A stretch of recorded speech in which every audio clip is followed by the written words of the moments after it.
Good afternoon, everyone. You're very welcome back to the channel. Great to have you on board.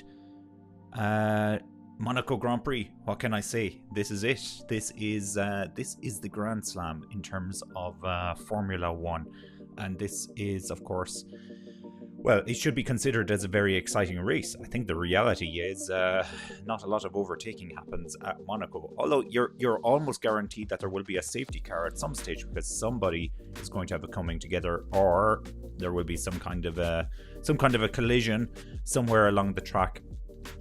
So it's very finely poised, actually, the championship, because we had Max Verstappen take over the championship lead last time out.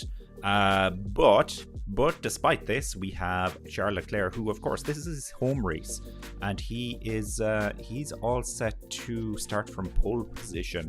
So there's 6 points, I think, if I remember correctly, 6 points in it at the moment, and this is a very good opportunity now for Leclerc to get back in it. The big question everybody's asking at the moment is, will it rain? Will it rain? That's the really, really big question, I have to say. Everything suggests that it's not going to rain. I was listening to some of the interviews with the drivers just before the race there with Martin Brundle, and the feeling from the majority is that they don't think it is going to rain. I think actually it was Alex Albon, Williams driver, of course, who was saying that he thought, yes, there is a limited possibility of rain according to their radar. So they seem to be the only ones that seem to think that, for whatever reason at all, nobody knows. But if that does come into fruition, brilliant, fantastic, and we really, really want to see that. But if it doesn't, well then, we could be in for a boring race. Alrighty, so if you're joining us, where are you joining us from today? And let me know your prediction. Who's going to win the race? I guess it's very easy. You'll see on the ticker on the bottom, we have our prediction on there. We think Leclerc is going to do it. Of course, it's his home race, so he's additional motivation to try and get this done. But in saying that, it's not over till it's over. Now,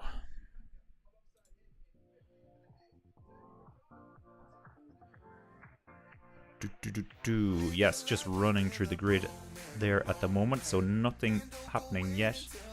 We're waiting for the formation lap, to get started as well.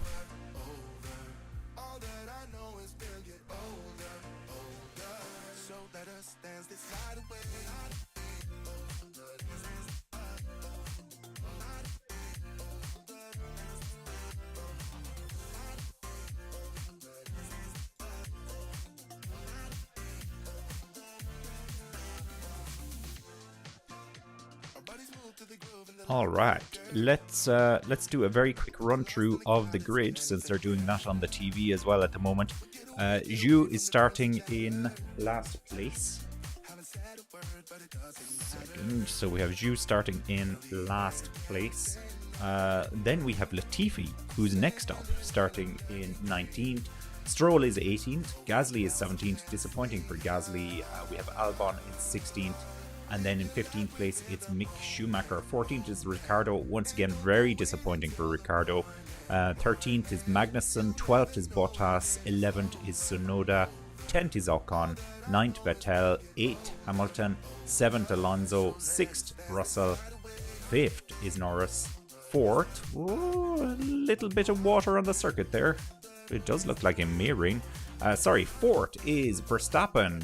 He'll be disappointed with qualifying yesterday. In 3rd place, of course, we have Sergio Perez, who caused that little bit of a pile-up, just coming into the tunnel in qualifying. Sainz is in 2nd, and Leclerc is in 1st place. 1st place. There we have it. So we just received a message.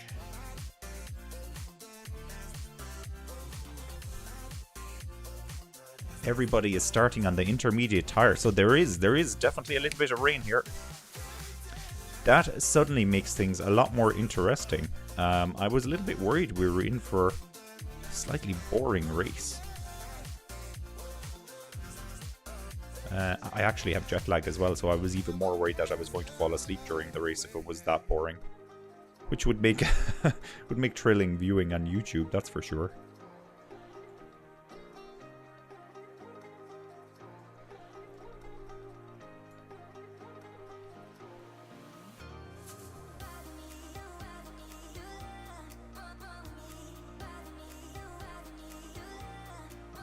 Let's get the grid off the screen. Getting ready to go here.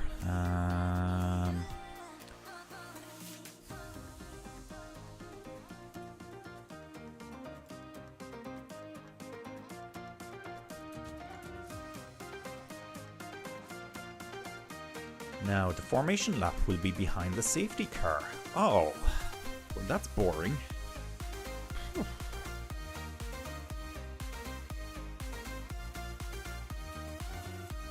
Red Bull on the team radio there telling Sergio Perez that there'll be rain about 2 laps into the race. It looks like this is happening. If you look at our weather stats, yeah, yes, ET Ranger, it is called a live stream. Well, at least all the stats will still be running. I may be asleep, but yeah, I might actually fall asleep if we have to start behind a safety car. That won't be too interesting either. Look, I'm hoping for a very interesting race. And I think the fact that it will be a wet start certainly does spice things up. Okay, now the formation lap will start behind the safety car. It doesn't mean that the race itself is going to start behind the safety car. I think they're just trying to get a feel for how slippery the track is. And I guess you don't want to figure that out in your run down to the first corner, even on the formation lap. But anyway, yeah, good to have you on board, ET Ranger. It's been a while. Hope you're doing well. So, are we getting started here? What's happening, guys? What's happening? We're still waiting. I don't know if the race is being delayed. There's no word on a delay yet.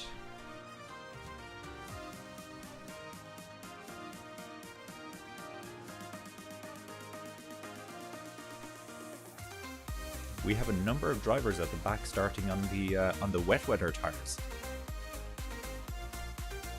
Obviously, taking the gamble, there isn't a lot of opportunity for overtaking at Monaco, so that probably explains why they're doing that.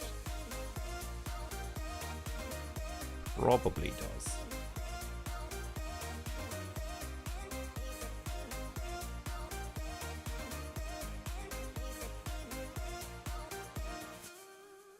See what we can do here. Yeah, just looking at the weather radar here, they're still saying a 5% chance of rain. I may have to change my weather radar provider, to be honest with you, because that does not look like it's accurate. And looking at the timeline, yeah, the temperature is about 21 degrees Celsius at the moment.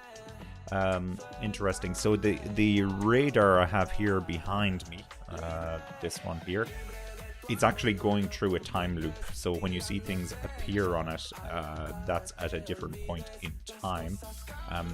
But if we look at the race start, so right about now, so 2 o'clock local time, this is what they're showing. So you can see there are little patches there on the radar for sure. So that would explain where some of this rain could be coming from. Oh, the start is delayed. It's confirmed the start is delayed. I was wondering why we weren't getting going. But then we have I'm going to be like a weather lady here. So we have a whole bunch of, let's see, just up here, we have a whole bunch of really dark rain patches here. And as we progress on 10 minutes, not so bad. Not so bad. They seem to move away. And let's go on 20 minutes. Yeah, it's moving out of that area, and it's moving away. So it appears, if we come back to 2 o'clock, it appears this is really the peak of the weather conditions that we might be seeing. Don't know why we can't get going under the safety car for the formation lap.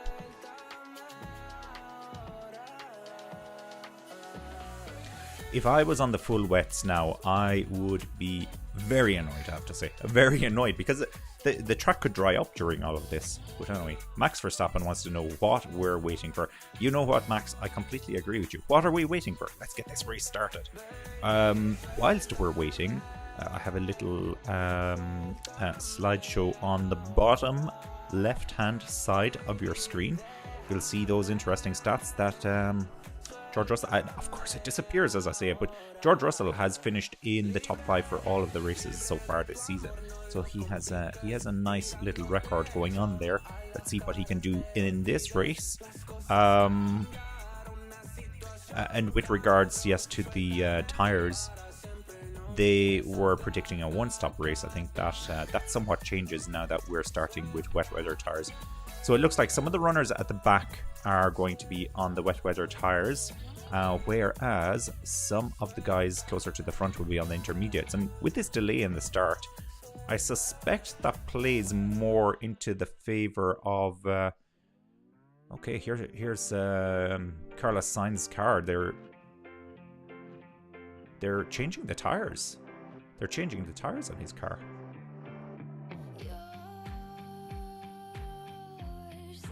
You can see the rain coming down though. You can definitely see the rain coming down. So it is raining at the moment. Ever so slightly. It's not very, very heavy. It's, I wouldn't call it Irish rain. Let's put it that way. Oh yeah, it looks a little bit heavier over there. That part of the track. Oh, somebody just hit the camera there. Formation lap will start at 15:16, which will be local time, behind the safety car. Now this must be the rain they were expecting 2 laps into the race, because obviously we're a little bit delayed. It looks like it's getting heavier as well. So I wonder if Ferrari are considering switching to the full wets at this stage. Max Verstappen doesn't look amused as the rain splashes down on his car in front of him. Yeah, look at that. That's gone very heavy now. Let's talk about raining by Irish standards. That's definitely raining by Irish standards. Yeah. We know rain. And that's the wet stuff.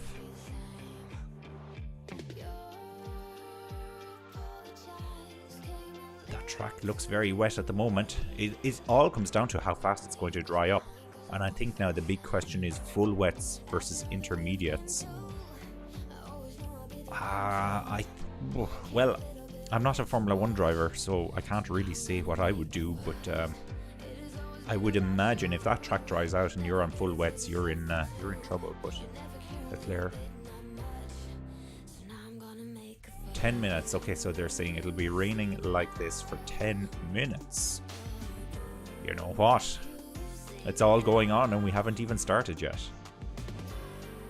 Slippery track like this though, of course, with Monaco and the walls being so close, there's no runoff area, there's no second chance here. So if it is truly that wet, then you need to get onto the wet weather tires. And yeah, I can hear myself flip-flopping on this one, but you only need to get it wrong once and then you're in the wall. Let's look at my weather predictor. 5% chance of rain. Yeah, well, I think that 5% has been realized somehow. So there was a chance. if we can salvage this situation in the slightest, there was a chance.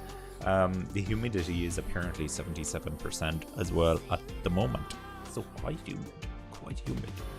Track temperature is currently 31 degrees Celsius. I would imagine that will be cooling off ever so slightly now with the rain coming down.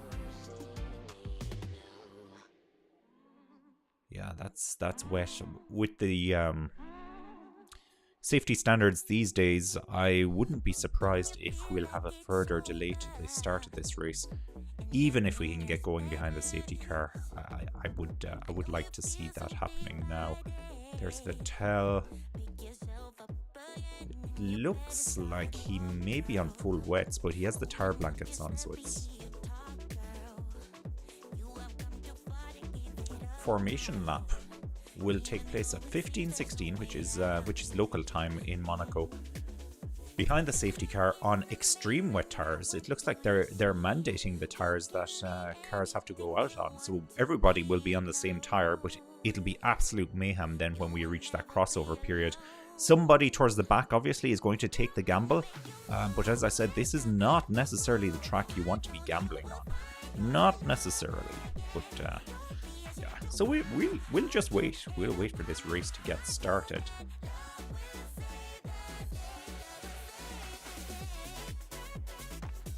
Monaco is apparently a great race to go to. I think it comes down to the fact you get so close to the circuit as well. So close to the circuit, but Monaco looks expensive. I haven't been there, but it looks expensive.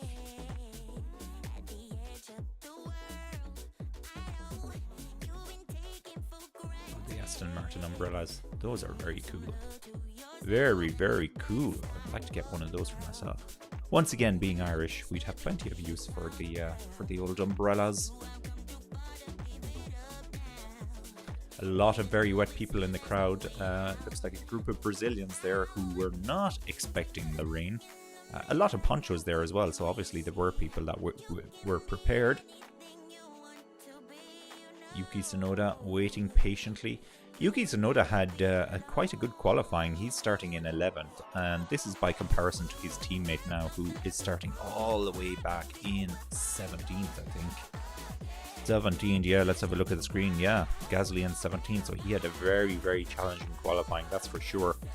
Let's talk a little bit about what actually happened yesterday in qualifying. So in Q3, we had that crash where Sergio Perez lost it just on his way into the tunnel. And now it worked out well for him in the sense that he got third place. He was fastest in practice 3 before that, so potentially he could have been going for pole position, although I don't think his sectors were up at that moment in time, so he probably wasn't getting pole. With both of the Ferraris already placed in first and second, and when he crashed, it was Sainz who came through and actually made contact as well with his car, which obviously didn't go down very well at all, and it completely blocked the track, so they had no option but to put out the red flag. The red flag came out, and that destroyed Leclerc's qualifying because he was on faster sectors. He was already in first though, so you know he doesn't have too much to complain about. It was Verstappen though was the person that was really caught out, because he was in fourth before that, and obviously you can see on the grid he had to start in fourth as well. So the red flag really compromised his lap, which is ironic, of course, because it was his teammate that did that. Musa is asking, when is the race starting? That is a very good question. So the start has been delayed because of the rain. They're saying that it will start at 16 minutes past, which is in 3 minutes time. That will be the formation lap, and it will happen behind the safety car. So we wait patiently for that to happen. You can see now, yes, some of the teams are leaving the track now and heading back to the garages. So it looks like this formation lap will go ahead as scheduled at 16 minutes past. Fuzzy wants to know, will Leclerc get a Grand Slam like in Australia? Well, I would like to think that he will for the championship. I think there's a very, very good chance that Leclerc is going to win here. Obviously, the weather conditions at the moment throw that prediction off ever so slightly, because it's going to be a race of attrition if it stays wet for the majority of the race, but it should dry up after a few laps. Ezekiel asks, has the race started or is it still raining? Yes, it's still raining, but we're due to get going on the formation lap any minute now, so we will hopefully have a start soon. It's still raining. The clouds look very low there on the shot that they're showing us. LMAO says, show the screen. Well, you know, if I had the rights to the Formula 1 World Championship, I would definitely show the screen, but I'm not allowed to do that. So Leclerc is cursed according to LMAO, and he's never finished a race in Monaco. I did not know that. If that's true, that's an amazing stat. That's the stat of the day so far. So that's definitely for Leclerc. Khan says that Max Verstappen will win. Well, Max Verstappen does like the wet weather. It's all about track position though at Monaco. That's the thing. So once we get through this wet weather stint, whoever is at the front has a very, very good chance of winning it, provided they don't crash into the barriers somewhere along the way. So yeah, my prediction is Leclerc to win the race. Although that scary stat about him never finishing here is certainly something I wasn't aware of. So, but you know, curses are there to be broken. The dark horse for me would be Lewis Hamilton, of course. Just if Lewis Hamilton gets track position, he has the experience. He has the experience to do it, and it doesn't matter that the Mercedes is a little bit off the pace this year, because this is Monaco, and you have to ultimately overtake a driver. So if he can make that car wide, he can win the race, provided he's at the front. And the person I would really like to see to win this race, well, Daniel Ricciardo would be good for a start because he's under a lot of pressure, but I think it'll be Carlos Sainz. He needs to get himself involved in this World Championship. Alternatively, you know, it would be good to see Perez also win the race.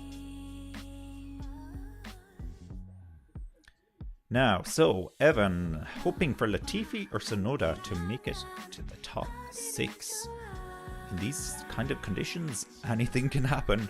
Anything can happen. I feel Tsunoda has a better chance than Latifi. Slippery track like this with close barriers. Whoa! There they go now behind the safety car for the formation lap, and Leclerc immediately sliding. Oh, we see Perez getting a bit of a slide on there as well. LMAO won't. I get banned for showing the race. Yeah, I absolutely will. I wonder how immediately I would get banned, but I would suspect it would be probably a few minutes after putting the race on. Yeah. Katura, no, I won't be showing the entire race. I'll be showing all the pertinent race stats, such as fastest laps and sectors, all that exciting stuff. In theory as well, if you look at the top of the screen here, we should have the race tracker as well when the race gets going, and we'll see all of the cars going around. Very exciting. Nearly better than the real thing, I would argue. Nearly better.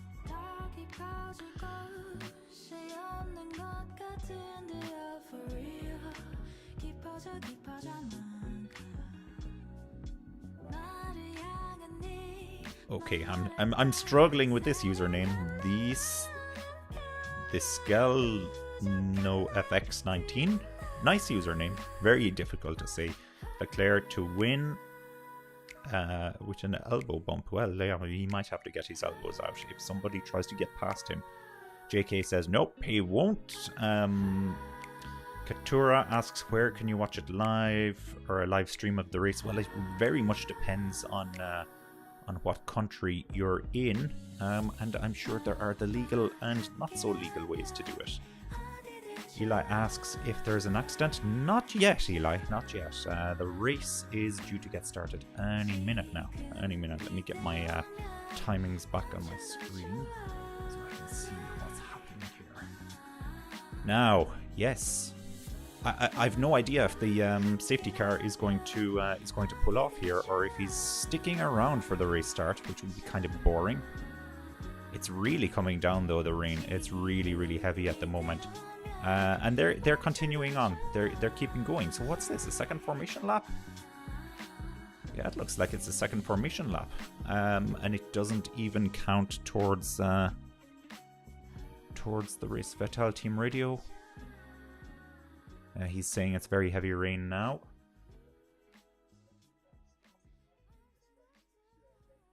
So are we formally on lap 1 or not? Nobody knows. Nobody knows. They're not telling us anything. It says on the screen at the moment that it's still the safety car formation lap. So it's the second, if that is the case. It is the second.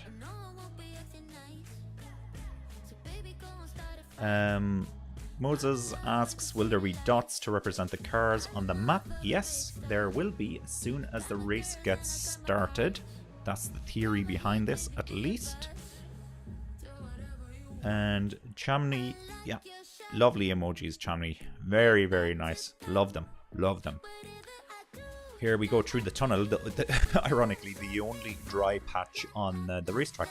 This is the interesting part about Monaco, because when you're on the wet weather tyres, you have to go through this dry part of the track. Elbow bump indeed. Ricardo, team radio. He says it's wetter than he thought it would be. Zipfis, if I'm saying that correctly, how long before the race starts? I have no idea. We're still on the formation lap. I think they're going to keep going around on these formation laps behind the safety car until they decide that it's safe enough to drive. I think they might red flag this, you know. I think this could get red flagged. It's looking very wet at the moment. The visibility is very poor. Here's an onboard with Leclerc. It's raining like crazy, he says on the team radio as well. Red flag? Have we a red flag? Yeah, red flag. Red flag. We are not getting going anytime soon. It went very heavy there, the rain. Very, very heavy indeed.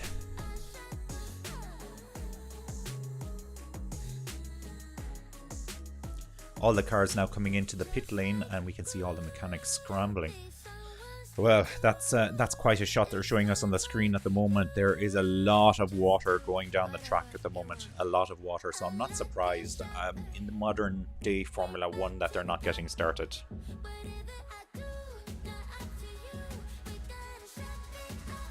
Ash wants to know, come on everybody, get involved. Who do you think is going to win today if this red flag ever goes away? I'm hoping the red flag does go away.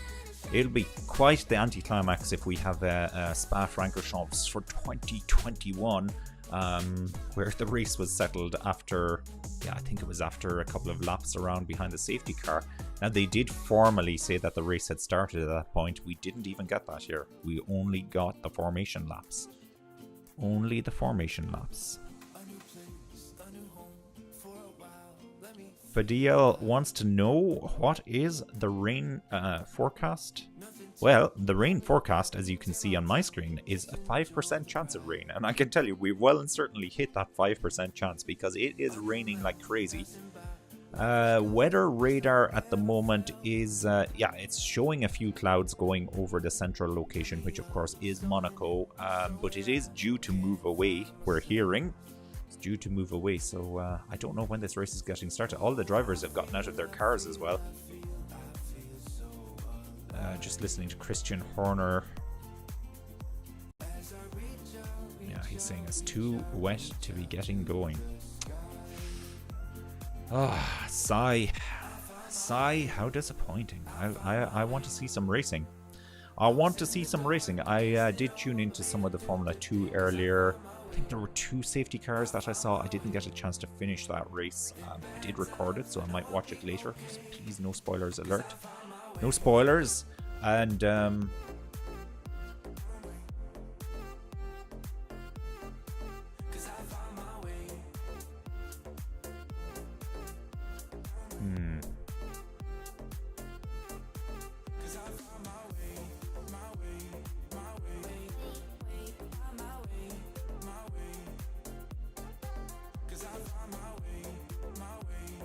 Freezer asks, in Formula 1 TV, I can't see the live race, right?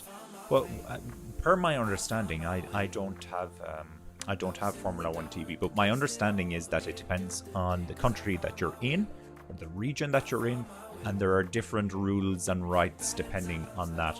So, for example, I know definitely there are some countries in Europe where they will show the race live on the Formula 1 TV app, provided you have the subscription to go with that. But where I'm based in Ireland, no, you can't watch the race on the app. You cannot. You can just see various different timing screens, and I think you can get team radio and a few little things like that, but definitely not the race. JK wants Sainz to win. Yeah, I could live with that. I could certainly live with that. I would like to see Sainz win. Maybe this is the great reset he needs with the weather. Khan is going for Max Verstappen. Yes, Super Max. He's up against it, starting in 4th place. But if the track does remain wet, anything can happen here. Anything at all can happen. Yeah.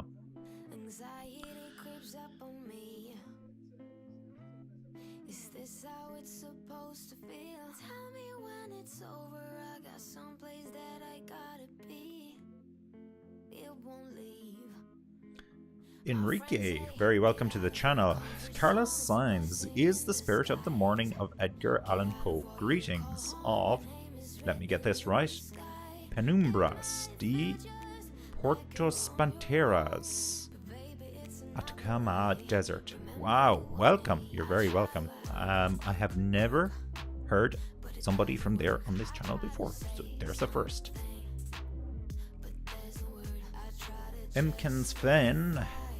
Hey guys, have the Mercedes cars been upgraded? I missed the race last week and now I'm stuck on an island where my cable TV account is not playing live TV. Oh, that is painful. Very, very painful, I have to say. If you have a VPN, well, if it's cable TV, if you're watching virtually, let's say via a TV app or something like that, if you have a VPN, give that a shot because that usually does the trick for me.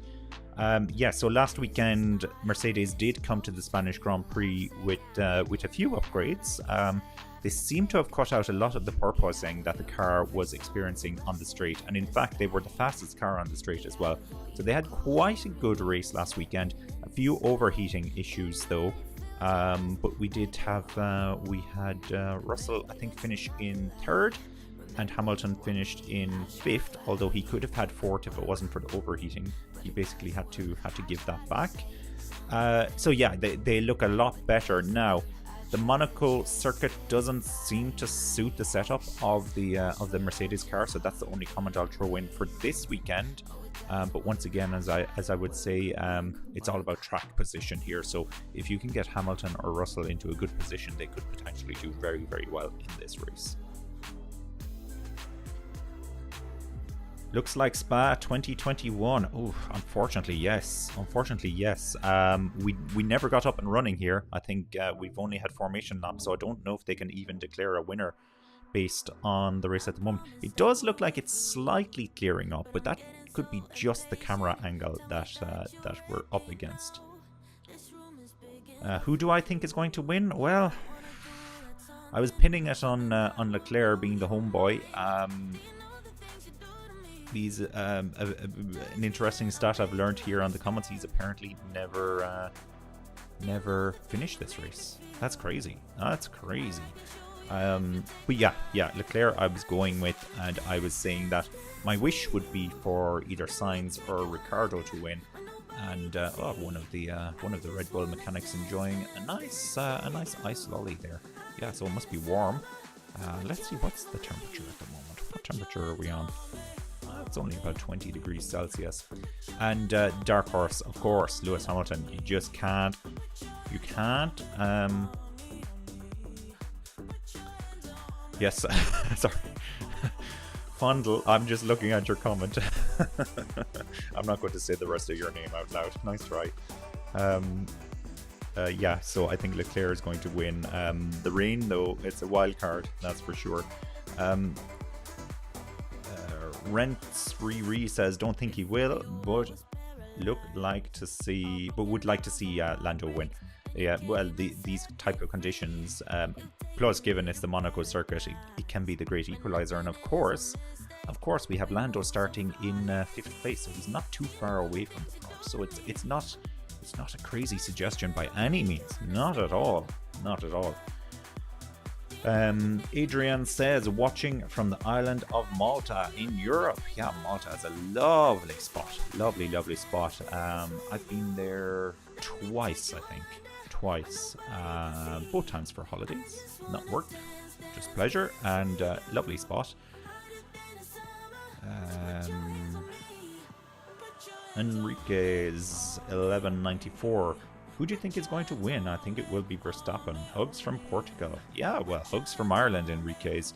Yeah, Leclerc, I think, is going to win.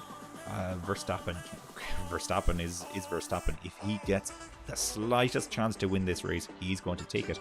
And let's not forget, his incredible stat this season. He has won every single race that he's finished this season. He's won them all, so he's unstoppable. Luca wants to know why the red flag. Really, really boring reason, just because of the rain. Some celebs up there. Not sure who they are, actually. Yeah, they're all wearing shades. Not a day for shades. It's very, very cloudy there. But anyway, each to their own. Samuel, yes, the rain. Yeah. Say my name out loud, says Fondle. No. No, I won't. Rabir, hey, I wanted to buy the Formula 1 TV subscription, but the Formula 1 TV Pro subscription is not available in my country. I was curious if I can see the live race video feed. Is the normal subscription worth it? Look, it's a great question. I don't have the subscription, so I am not sure. I know that when Formula 1 TV started out, was it 2 years ago or 3 years ago, there were certain issues with the feed and the quality and everything else that was coming through, so I saw a lot of people complaining about that. They surely, to goodness, must have made it better. Once again, look, I'm not condoning any of this, but don't rule out what you can do with VPNs, and potentially, you know, if you were to end up on holiday, let's say to another country, you could sign up for an account in that country.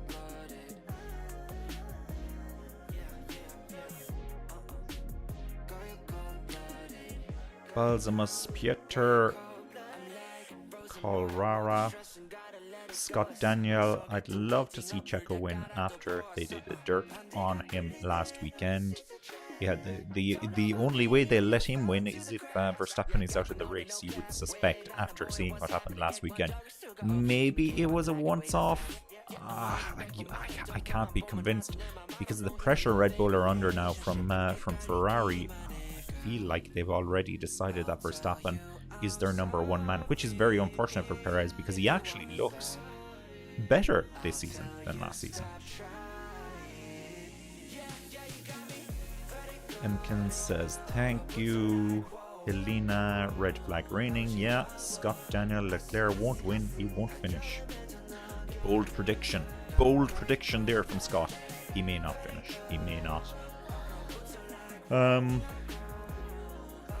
Stephen says Leclerc DNF. Well, there's 2 predictions in a row now for Leclerc not to finish. The bad vibes for Leclerc. We've no update whatsoever on when this race is starting, by the way. So I don't know what's happening at all. No idea.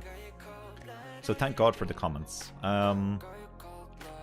Max is the best according to Can. F the rest. Yeah, spoken like a true Max Verstappen fan. Yes. I have to say, this is my second season doing these watch-alongs, and I really did enjoy the banter with the Verstappen fans last season. It was really good, really, really good. Hamilton fans, it was mostly okay. It was mostly okay, and I'll leave it there. Oh, there's Zinedine Zidane. So, Zinedine Zidane, of course, was at the Champions League final last night. I saw him on the TV, and so he's doing all the big sporting events. How crazy is that? You've got to be jealous of that.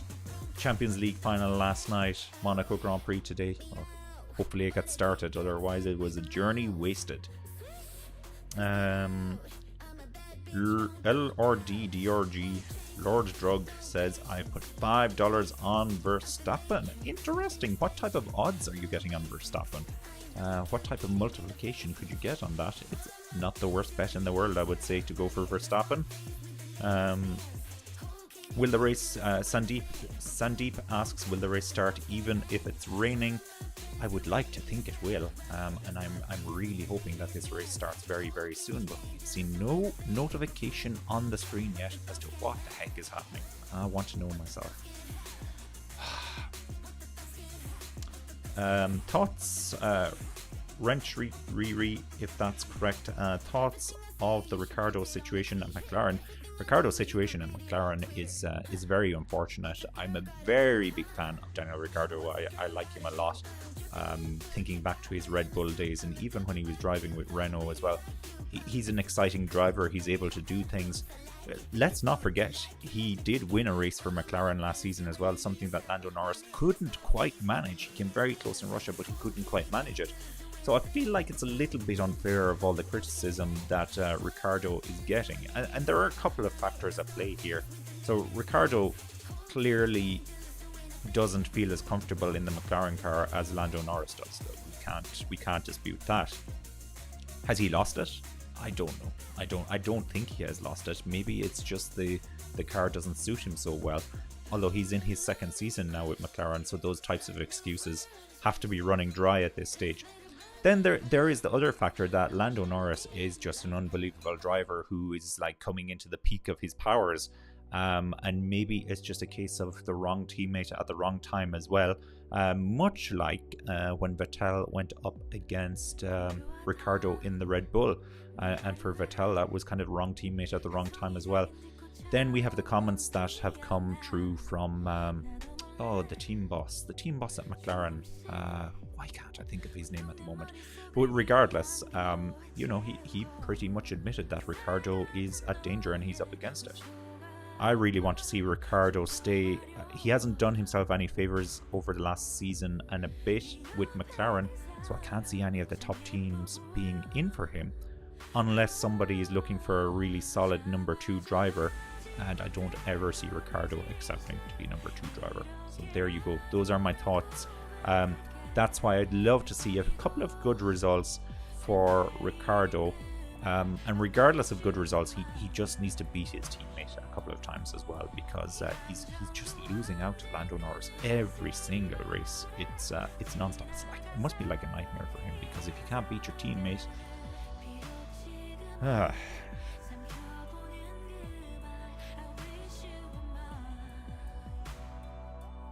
let me see.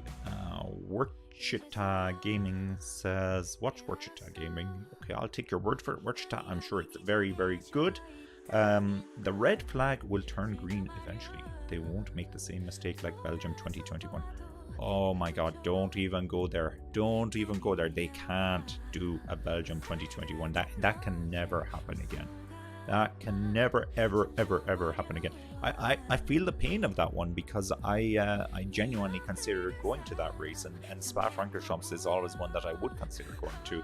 Can you imagine being there for that? And I'm sure there were people on here who were there. Lewis says, I don't think that Checo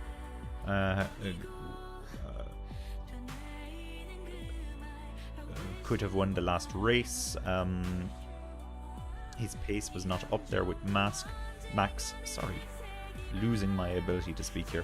With Max, why risk an overtake or a crash within the team? Yeah, agree. Steven says Ricciardo will be kicked out from McLaren. I hope not.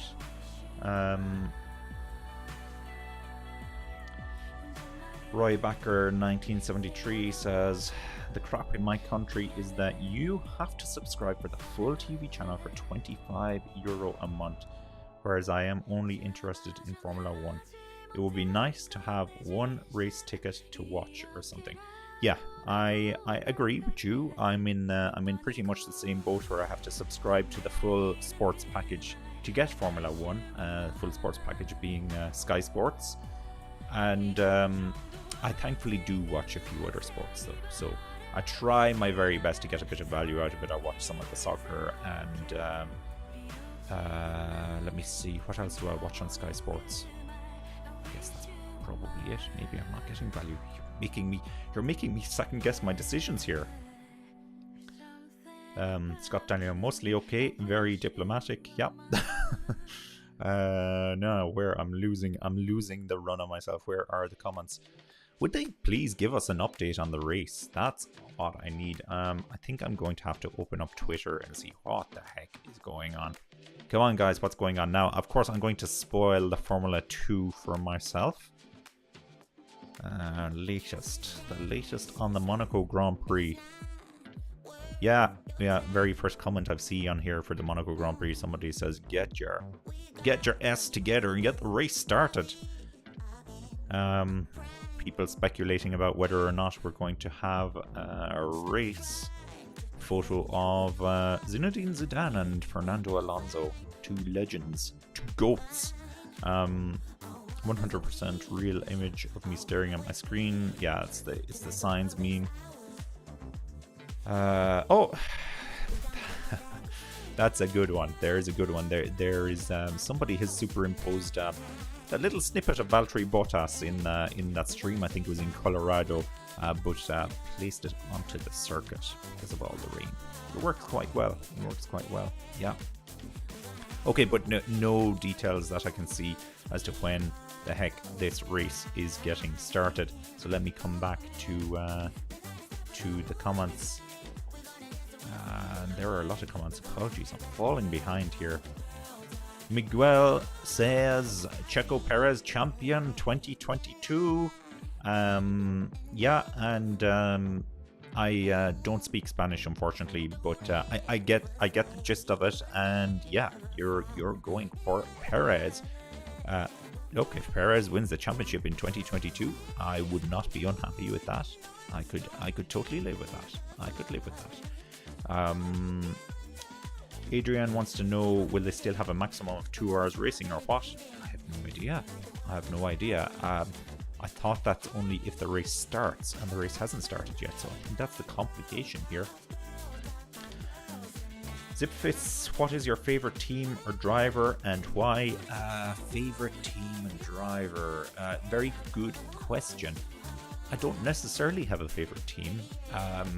Favorite driver, I have a handful of favorite drivers. I really like the 2 Ferrari drivers, which doesn't mean Ferrari is my favorite team necessarily, but you know, it's good when you like both of the drivers. Daniel Ricciardo as well. I think he's good. I would really like to see Mick Schumacher do well as well, because my favorite driver back in the day was Michael Schumacher. Please don't judge me. And who else is there? There are various other drivers that I have nothing against whatsoever. Lando Norris, I don't mind to see him do well. And who else? I feel like there was another driver I'd put in the Lando Norris category. Oh, Pierre Gasly, of course. And of course, how could we forget Fernando Alonso? Yeah, I like Fernando Alonso as well.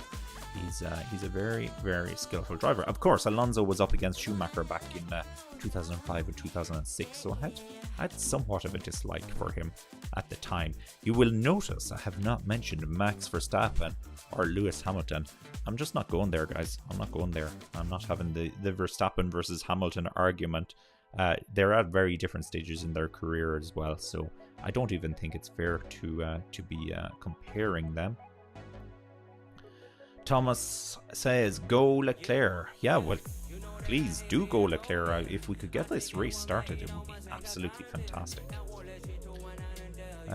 Always, it's raining, man. Yeah, it is still raining. It's still coming down heavy. What is going on? And my weather predictor on the screen is still saying a 5% chance of rain. That thing is crap. I may have to ditch that for the next race. That is clearly wrong. So it started off on a bad foot.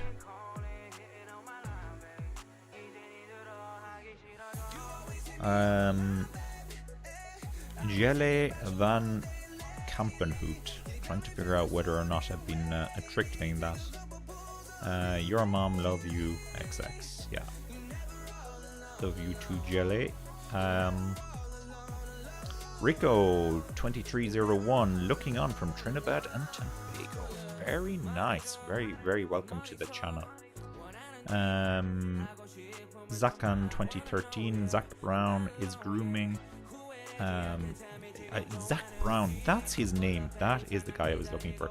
So sorry, that was a very bad way to finish that sentence. That Zach Brown is grooming. Zach Brown is grooming an American IndyCar driver to step up to Formula One. Herta Colton, is it? It's all about growing the market in the US, so Ricciardo struggling with form will give Brown an excuse he needs. That's a very, very good point. Yes, I think that would be a big deal if we could get him into Formula 1. And no better team than McLaren. Of course, McLaren running a team in IndyCar at the moment, and I think Herta runs with them, actually, if I remember correctly. I haven't been keeping up to date with my IndyCar. I do know that the Indy 500 is on today, which of course is one of the pinnacles of motor racing, much like the Monaco Grand Prix and the Le Mans 24 hours. Yeah, interesting theories, Akan. I think there could be a lot of credibility behind that. Let's not forget that McLaren will also have a Formula E team next season as well. Luis says, I'm watching from the Dominican Republic with regards. Great to have you here. Yeah, Dominican Republic. Nice spot as well. Never been there, but it looks like a very nice spot. Kobe wants to know about Russell. So Russell to win the race. Russell will be starting in 6th place. As I said with Hamilton, I think if either of the Mercedes cars can position themselves very well in this race, then they have a very, very good chance. On form, Russell could be the man to do it as well. He could well be the man to do it. There you go. Isn't it great, though, to have a race where there are so many possibilities for cars to win? Provided the race ever gets started. Steven says that Alonso is already over the hill, no chance of winning again. Well, yeah. I would taper that ever so slightly. I'd say there's no chance of him winning a title again. He may just win a race. If Ocon can win it, Alonso probably can. Alonso hasn't been having a great season this season, though, so there could be a little bit of credibility to what you're saying there about him being over the hill. So yeah, being shown up by his younger teammate. Hank says, greetings from Holland. Greetings, Hank. I wonder who you're going for. And Joseph says, Michael Andretti, a poor McLaren partner, 1993. Okay. Mr. Beam says, the rain should stop right now because it's an easy win for Max. Max is good in the wet conditions. It looks like it's easing off slightly. It's not coming down full force on the shots I'm looking at the moment. But it depends on the camera angle and the part of track, I guess. I'm hoping we get an update soon. Oh, too much excitement going on here with all this non-racing. I really want to get up and running. We have a full race to go here, guys. We've got a full race to go. Nothing going on. We're nearly an hour delayed at this stage. Alright, Phil is making the predictions here. Leclerc to pit first, Latifi to pay to drive into the wall, and Max pits under the safety car. Job done. Gosh, Phil, I wonder who you're a fan of. I do believe there's a very high chance that Latifi will find a wall at some point during this race, but yeah. ET Ranger, the Monaco Grand Prix is iconic, but it can't be called a race without overtaking. It should be called a high-speed parade. Just my opinion. Yeah, but this is look, this is a very good point, and I think this is one of the arguments you can bring to the Monaco Grand Prix. It's just with the width of the cars at the moment, it's just it's too tight. There really aren't many opportunities for overtaking. Hence the reason I'm saying that whoever gets to the front of this race has a very good chance of winning it. They just have to make themselves as wide as possible, get your elbows out, and Bob's your uncle. Now, I would like to bring us back to Formula E, which had a race in Monaco a couple of weeks back. Those cars are nowhere near as wide and actually can run very, very close together as well, just because of the aero setup, possibly because of the reason they're a bit slower than the Formula 1 cars. They have some great races here. They have great races. So it totally comes down to the aerodynamics of not being able to run very close to each other.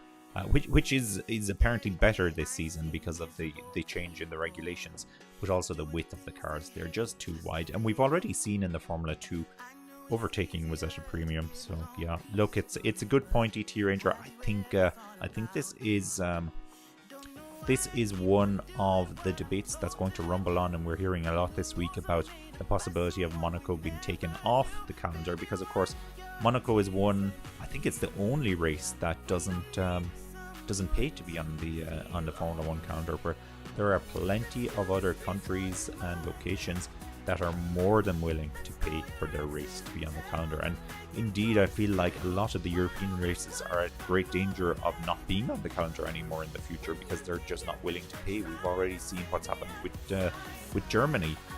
There's no German Grand Prix this season, and I don't believe we had one last season either. And I don't know if there is one in the future planned at the moment.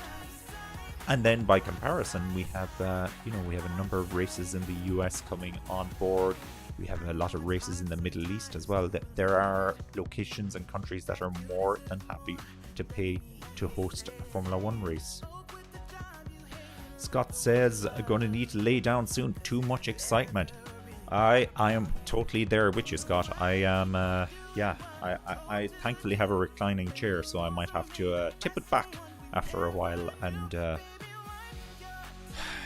just relax, because if I see much more of this, in all seriousness though, we need to get going. Depressingly, we are being shown Esteban Ocon on the screen there, and he doesn't even have his helmet on. So I think that's a very good reflection as to the driver's understanding of what's happening. Evan says, I have 50 cents on the TV to make the top 6. That's an easy $75. You're playing the odds there, Evan. I assume if you put 50 cent on Latifi crashing, you have a chance of making about 5 cent on that. You wouldn't get so many odds on that. But look, in all seriousness, Latifi, he needs to do better. He's under pressure now. And with these rumors of him being replaced by Nick De Vries as well. De Vries was in FP1 at the Spanish Grand Prix, I believe. So these rumors, they're knocking around. Carlos Sainz, he doesn't even have his overalls on, so that's a bad sign.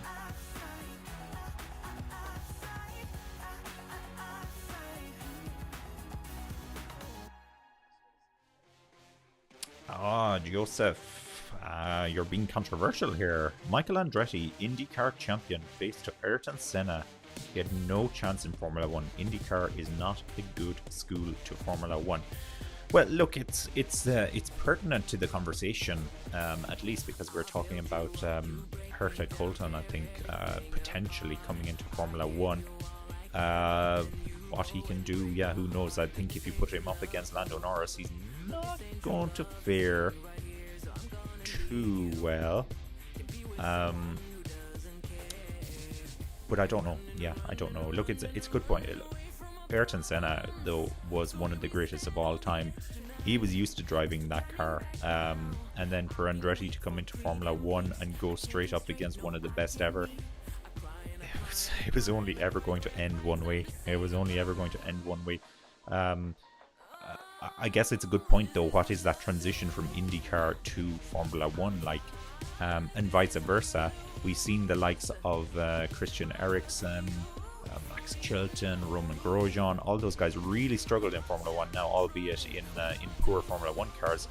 Do fairly well in IndyCar. But anyway. Scott says, guess I'm missing the end of the race. Nottingham Forest at 16:30. Oh, right. So the playoff final is today. I was not aware of that. I'm actually going to check my menu here. So the playoff final, Forest against, is it Fulham? No, Huddersfield versus Forest. No, of course, Fulham already qualified. So Forest versus Sheffield United. Hang on. I'm seeing a different match depending on which channel I'm looking at. So Sky Sports main event says live championship playoff, Huddersfield versus Nottingham Forest, and Sky Sports football, Nottingham Forest versus Sheffield United. Oh, that's a replay of the semi-final. Yeah, thanks, Scott. Huddersfield. I saw it. It was a penalty shootout. I saw it. Yes, indeed, I saw it. Yeah, that Nottingham Forest goalkeeper is pretty good. Christina, yeah, depressingly, thank you, Christina, for all those emojis of the rain coming down. It's depressing. Can we please get the race started?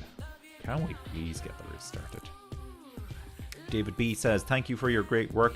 Can you please describe the rain conditions? I'm in Aussie, in France West. It's sunny here. Got to love the Dominican Republic team is watching you. Hola, hermano. There is no rain coming down at the moment. There is no rain coming down at all. There is standing water on the track, quite a few puddles. Now we're looking at the pit lane at the moment, but it's not raining at all now. I would suggest we get going, guys. Let's get started.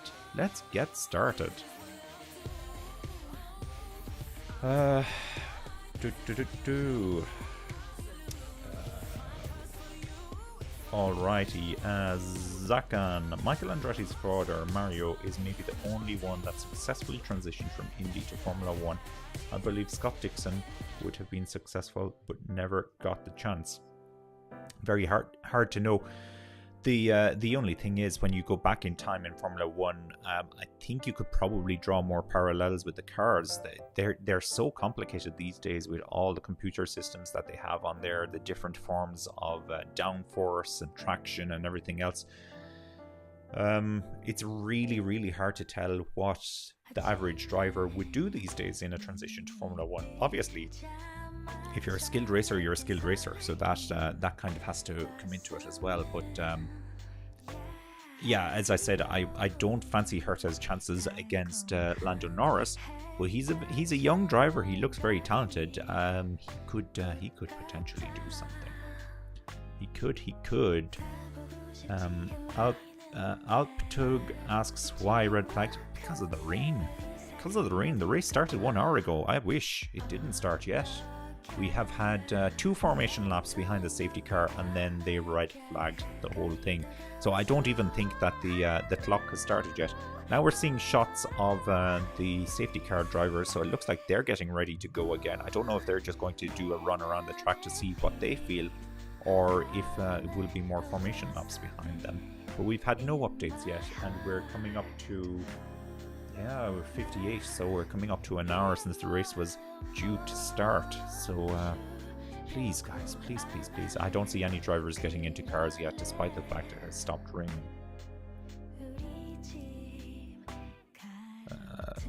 Yep, so Altug, you were watching Nürburgring 24-hour. Oh, did not realize that was on this weekend. I do enjoy dipping in and out of the 24-hour races. Ash, yeah, there was a red flag before the race started. Sigh, unfortunately. Wayne Power says it starts in 10. Thank you, Wayne. Thank you. When was that comment from? Let me see when your comment was from. Okay, so it was from a few minutes ago. I really hope it does. In good news updates, Carlos Sainz is in his car. He's in his car, and here comes Leclerc. And it looks like Alonso... or Latifi. Sorry, not Latifi. Ocon. No, it's Alonso, I think, was getting into his car as well.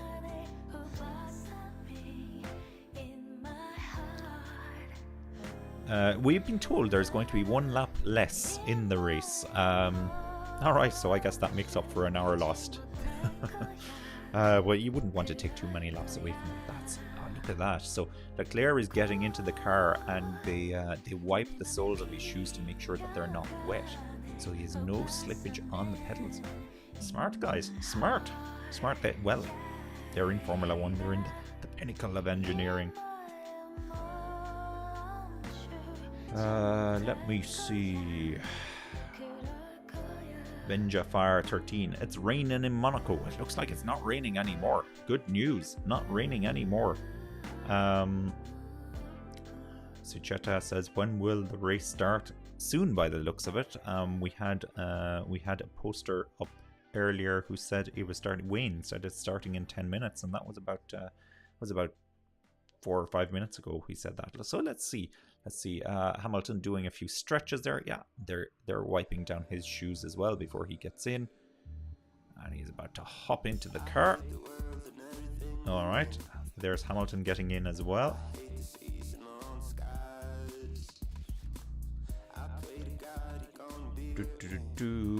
Joseph clarifies that he was Formula 1 champion in 78. I assume that is Mario Andretti. Yes.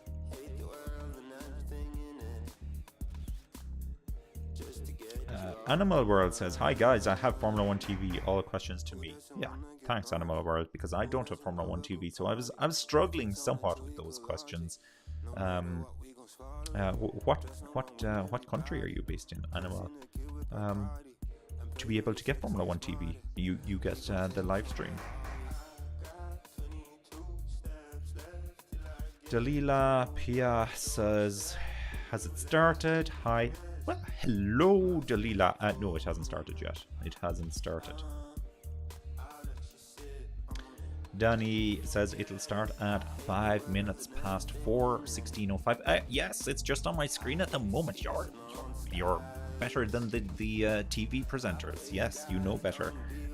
Yeah, so that is in 4 minutes' time. The race will get started. Now, I don't know if it's a formation lap again, or if we're going with proper racing.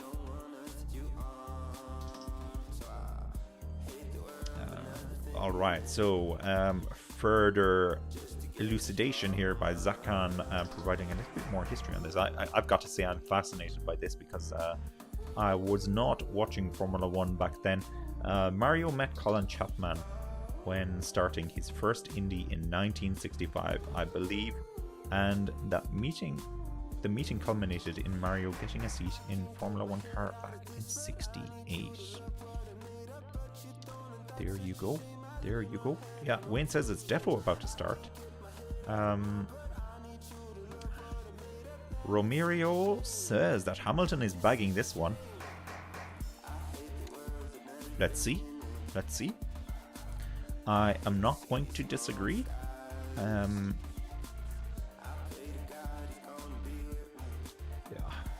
Joseph just saying Mario Andretti is a genius. Still red flag because of the thunderstorm. Thankfully no storm or thunderstorm around at the moment. David wants to know where you're based. Yes, so David, I assume, is asking Animal World.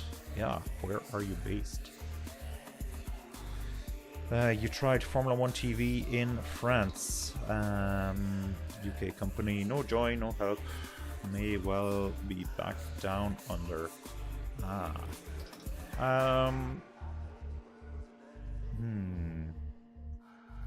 Formula 1 TV. The only country I'm aware of Formula 1 TV having the full streaming, I believe Portugal has it. Just from my travels, I learned that some time back. Danny says we're starting behind the safety car. Yeah. Oh yeah, it's confirmed we're starting behind the safety car. It says the race will resume. Not that it ever got started. I'm not sure how they class this as resuming, but anyhow, the race will resume behind the safety car. I'm just going to take this red flag off the screen as well. It's starting to annoy me now.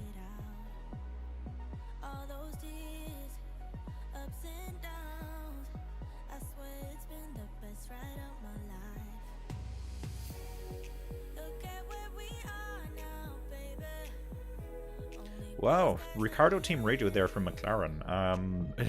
Very fascinating. Apparently there's a dead zone in the weather radar, they're saying, and they never saw this rain coming, and they haven't seen the rain come out the other side, and they don't know if it's going to rain again in another 5 to 10 minutes.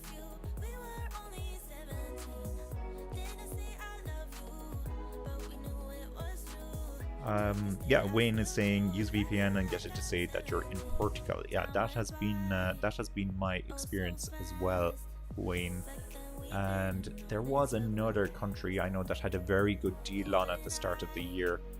Now the promotion is obviously gone. I feel like it might have been Turkey for some reason, but I can't verify that.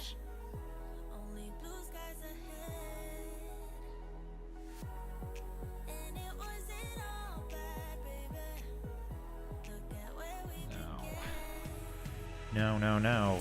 Yeah, it'll be a rolling start behind the safety car.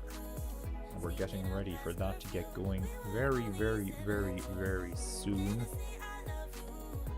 Let's see what time we're on. Yeah, we're 5 minutes past the hour now, so we should be getting going. Come on, guys, let's go. Let's go.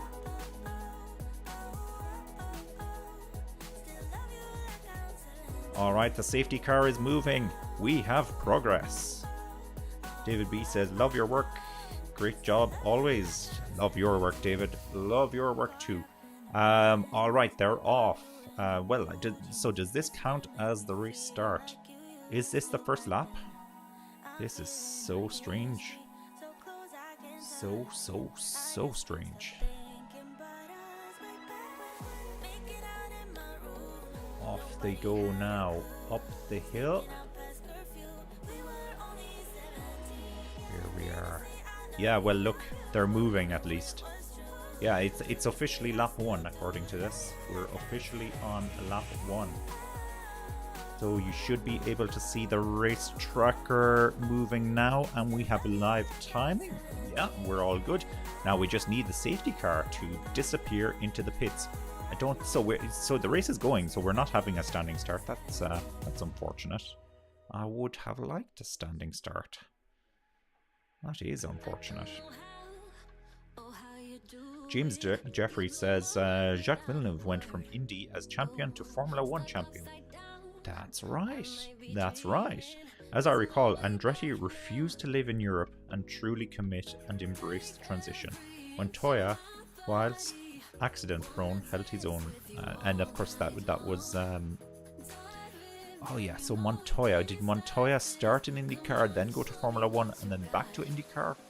Or didn't have an experience in IndyCar beforehand? I can't remember. Montoya is a decent driver, aggressive. I think that's why he had so many collisions. Oh, I like the way on the screen they're classifying the fact that the drivers are on their second setup. Is that Latifi? There's somebody in the wall. It's a Williams. There's a Williams in the wall.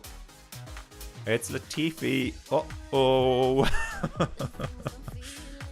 Behind the safety car.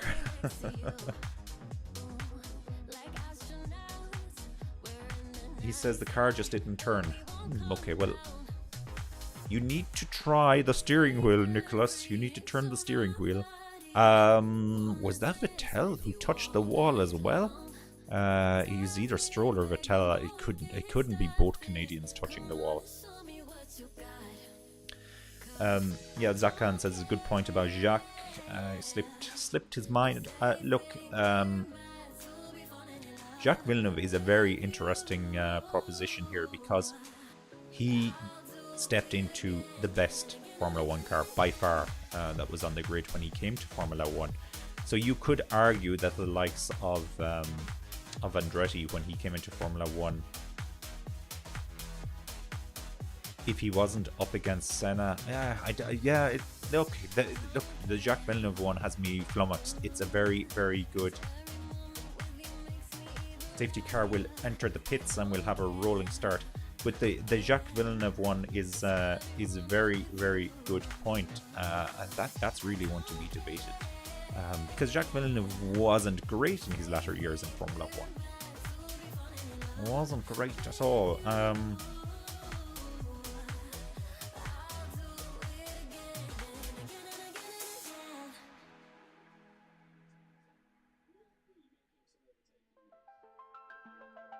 Phil Porter says, what did I tell you?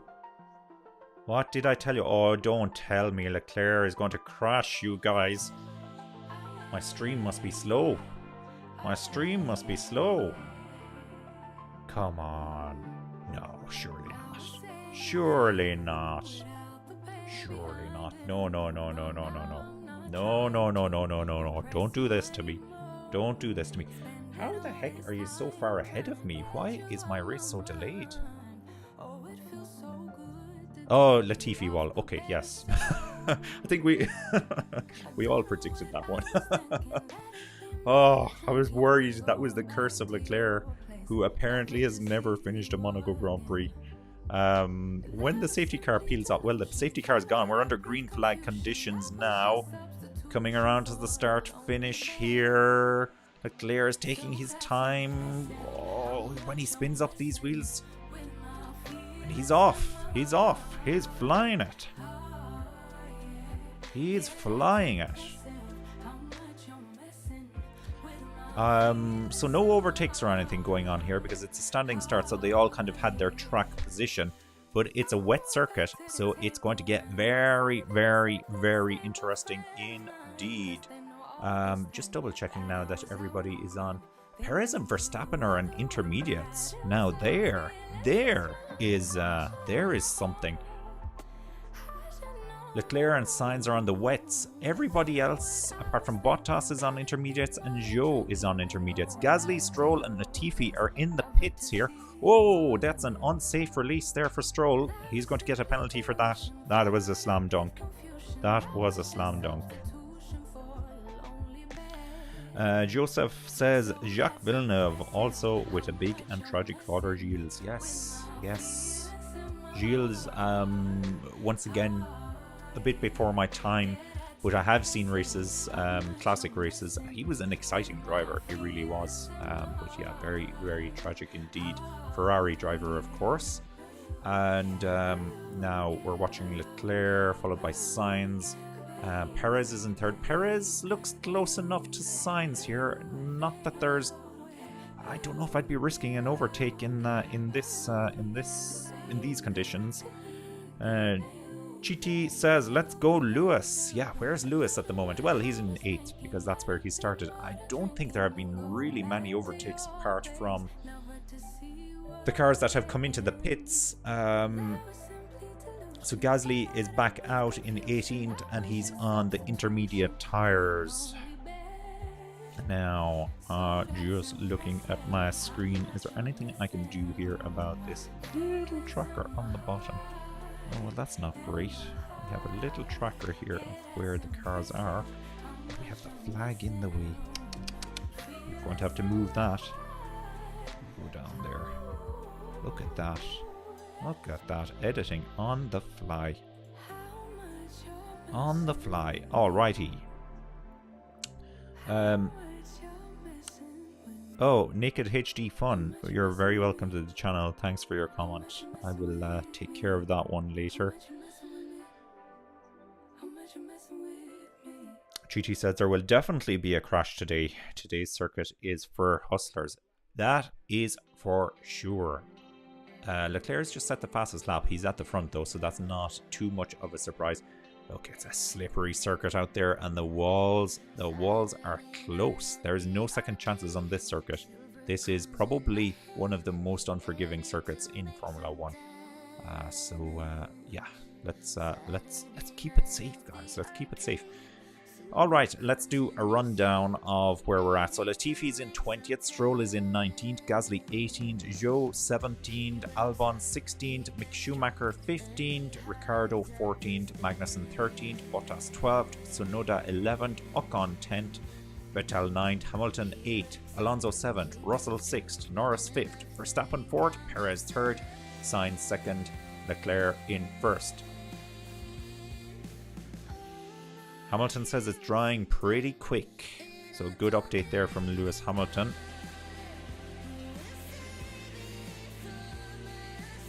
Good update there from Lewis Hamilton. Now, I wonder if there would be more rain.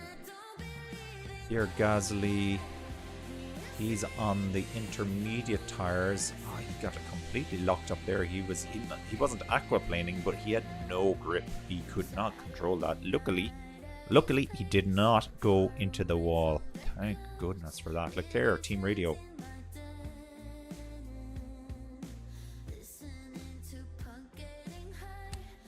Oh, Perez with a bit of a slide coming through the hairpin.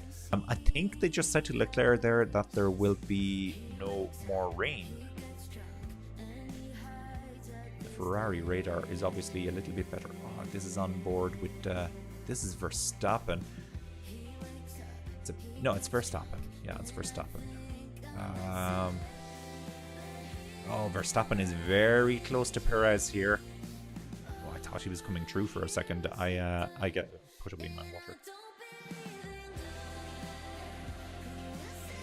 I guess that there may be a team order coming soon. Verstappen has set the fastest lap as well. He's just set the fastest lap.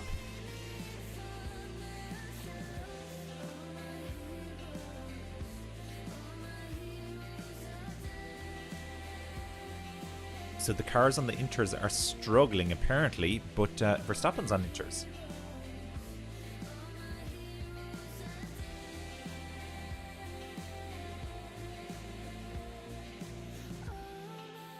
Yeah, Daniel Ricciardo team radio, so he's getting the update that a handful of cars towards the back, including Schumacher, have pitted for intermediate tires, but they don't look like they're going any faster. Yellow flag here.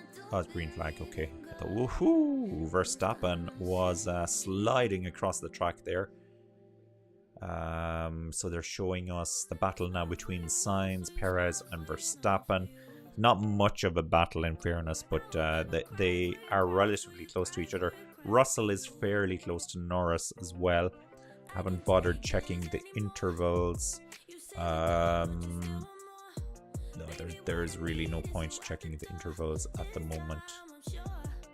Gap now between Leclerc and Sainz is 2.6 seconds, and then we have a further, let me see, a further 2 seconds back to Perez, about 2 seconds. I couldn't be right, they looked a lot closer on the track, but there you go. David wants to know, any chance of a little audio of the car's engines, or is it a breach of the rules? It's it's possibly a breach of the rules. I don't know. The problem I have is that I'm actually watching the Formula One feed from Sky Sports, so all the team radios I hear are in between the commentary as well. So that doesn't help. Look, it's something I can look into. I have a feeling that the Formula One, if you have an account with the Formula One website, you can hear team radio. I could be wrong on that. Could be wrong. But it would be nice actually to get that. Yeah, that could bring us through to the next century. So here is Vettel into the pits, and Tsunoda is into the pits as well. Clean stop there for Vettel onto the intermediate tires, of course, 2.5 seconds, and Tsunoda as well, 2.6 seconds. Now, will any of the front runners pit? This is big advantage here to Red Bull. Big advantage to Red Bull, because they, of course, have... you guys, stop spamming the comments. Red Bulls are already on the intermediates. So this is a big problem here for Ferrari. This is a really big problem. I don't know why nobody is making a bigger deal of this. But Perez and Verstappen are on intermediate. No, they're not on intermediates. I can see that Perez is definitely not on intermediates. That's the blue rim. So the tracker is wrong. Let's see what Verstappen is on. I can't see Verstappen's, but if Perez is on the blue tires, then I think Verstappen will also be on. Oh, excitement over, guys. Excitement over. Verstappen team radio.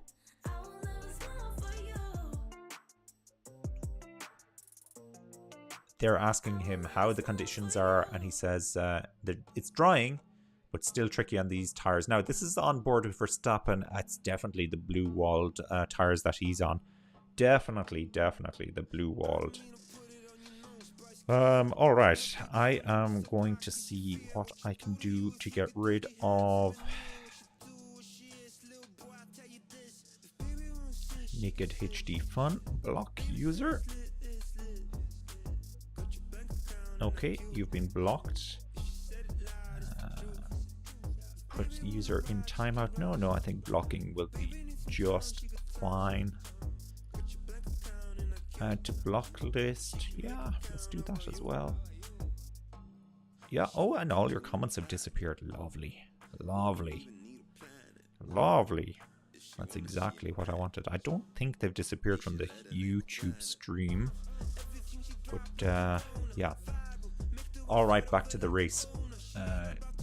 3.2 seconds between Leclerc and Sainz now for the lead. Perez then is a further 2 seconds back.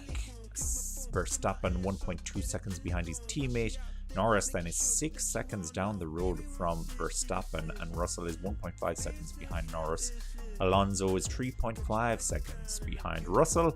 Hamilton 4.4 seconds behind Alonso. Ocon 8.9 seconds behind Hamilton, and Bottas is 3.8 seconds behind Ocon. Now the closest battle we have on the race circuit that I can see at the moment is Magnussen. He's 0.8 of a second behind Bottas. So will Magnussen try to get past Bottas?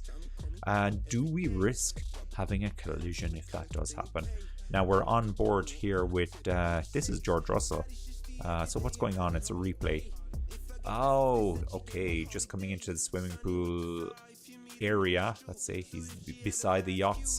He runs over that big curb, takes a shortcut, slows down to make sure he doesn't take the position, which was wise because he'd have to give that straight back. Yeah, there is quite a gap there between Norris and Verstappen, so it's almost 7 seconds now. Almost 7 seconds.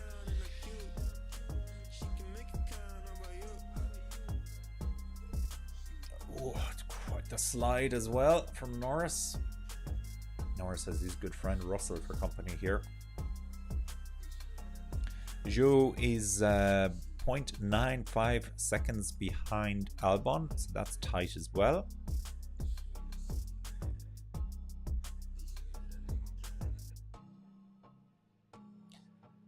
They've asked Norris to go faster on the team radio, and he says he's going at 100% at the moment, so he can't go faster.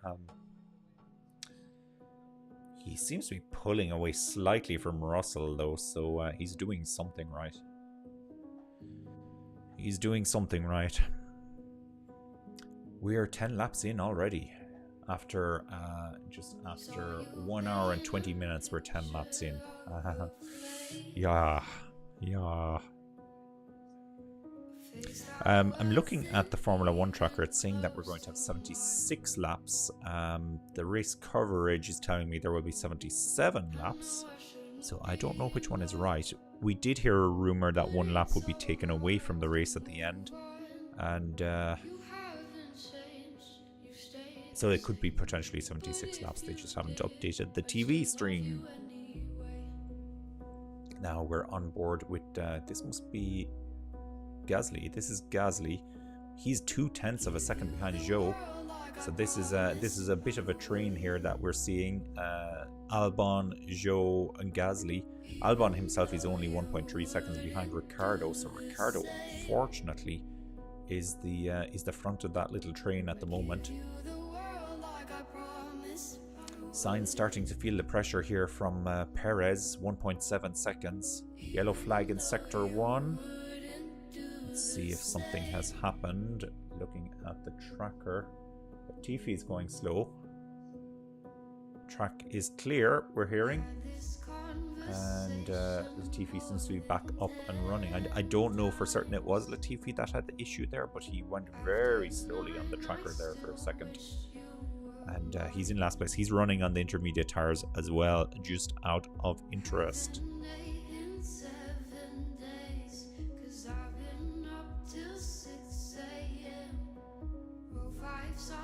Now it looks like Gasly is going to try the move. Is this going to be the first overtake of the race? No, he thinks twice about it. The car really got very squirrely there when he went out onto the wet part of the track.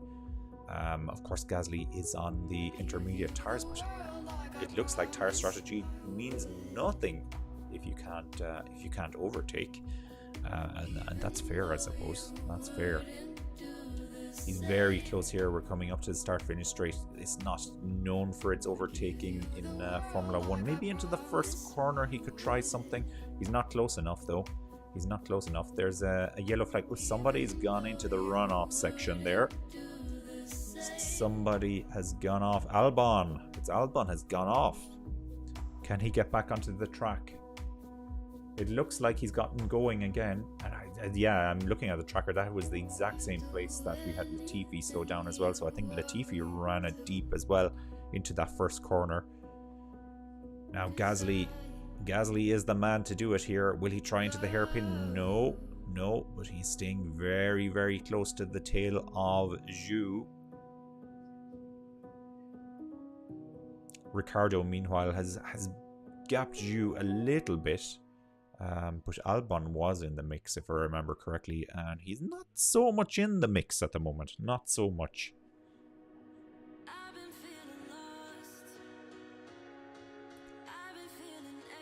Oh, Zhou has run through the chicane.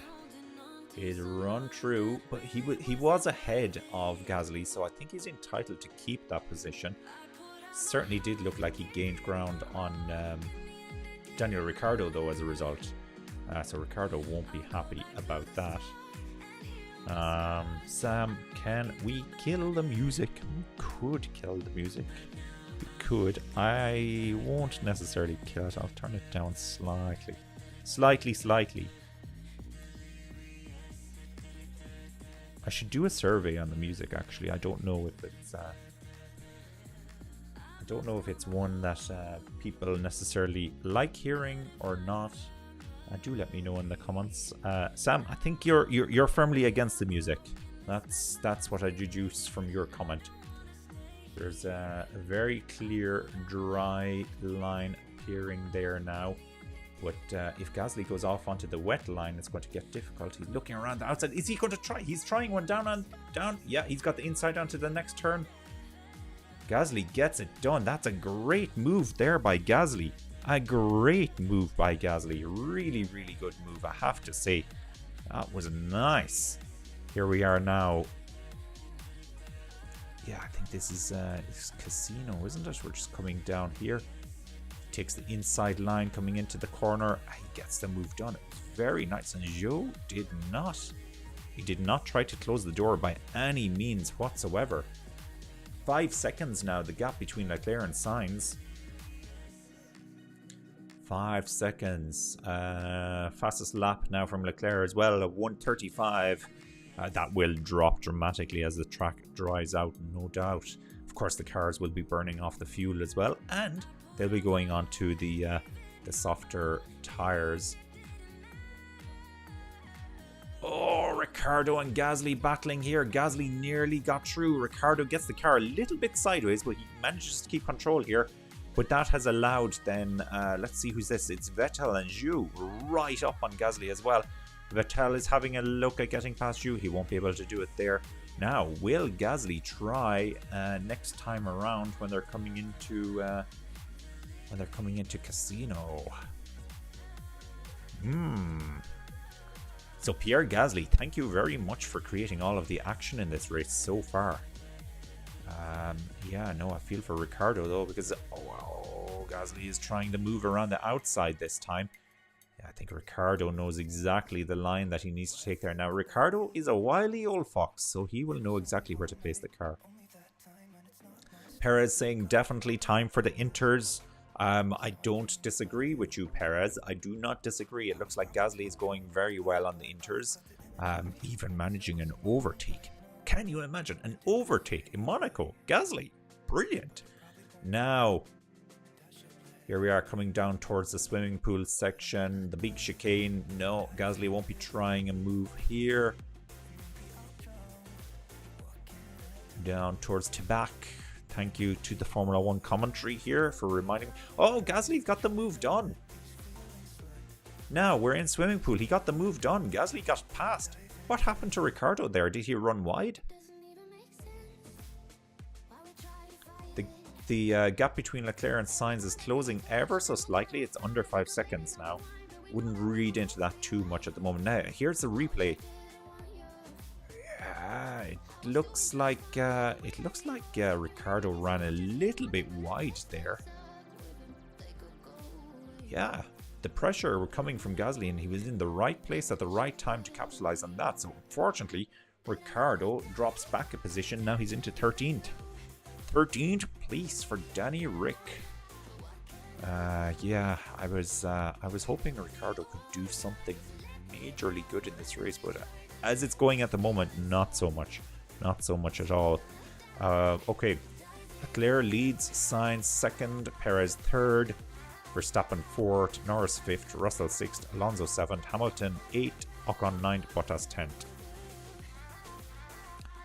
Sainz team radio saying they're going straight onto the dry tyres. A big gamble coming up here from Ferrari and Carlos Sainz, and this could win him the race. He's just set the fastest lap as well on the wet tyres. He wants to go straight onto the dry tyres. Well, now I'm looking at the circuit. There is definitely a dry line out there, but it would be still slippery, I think. It's just, you'd have to stay right on that line. This is, this is exactly what we need. This is what we need. Get him into the pits. Get him into the pits. But if Sainz crashes again, that won't be good for his self-esteem. Whew. There's Verstappen sliding around the corner, just coming into the tunnel.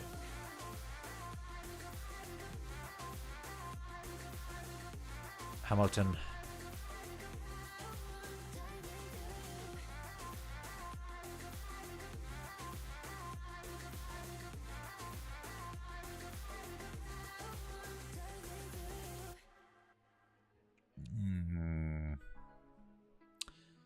Gasly sets the fastest lap on the Inters. So yeah, there's a time here to switch over. I don't know if dry weather tires are the way to go. Sainz hasn't come in yet though. He hasn't come in.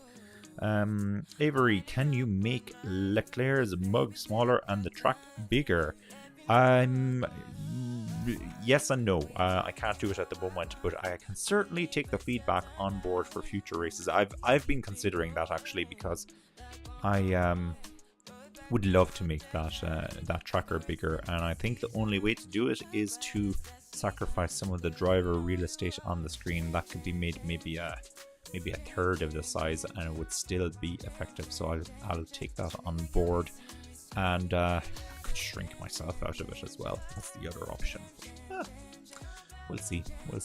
Rightio, what's going on here? So this is Bottas, is it? Hamilton has pitted. Hamilton's 2.7 seconds. Where's he going to come out? Hamilton is on the intermediates, and he's come out ahead of Bottas. So Hamilton has only lost one position. He's only lost out to Ocon. Ocon, of course, is still on the wet weather tires. So he will,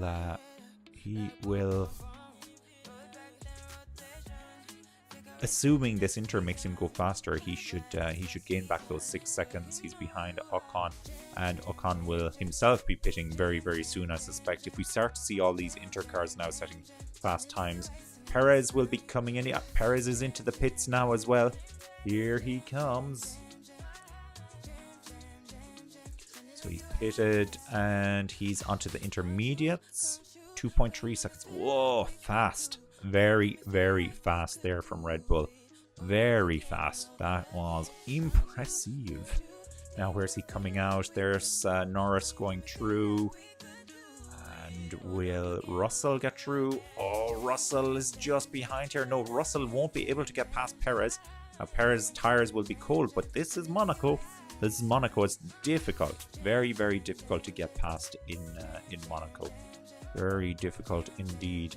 So Perez now is on intermediates. No sign of Sainz coming in yet for his dry weather tires that he had been asking about on the radio.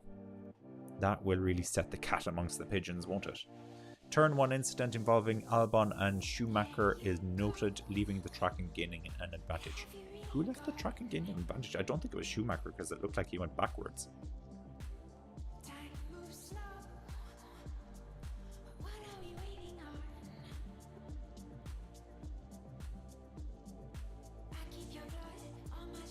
All right, Ferrari have called in Sainz.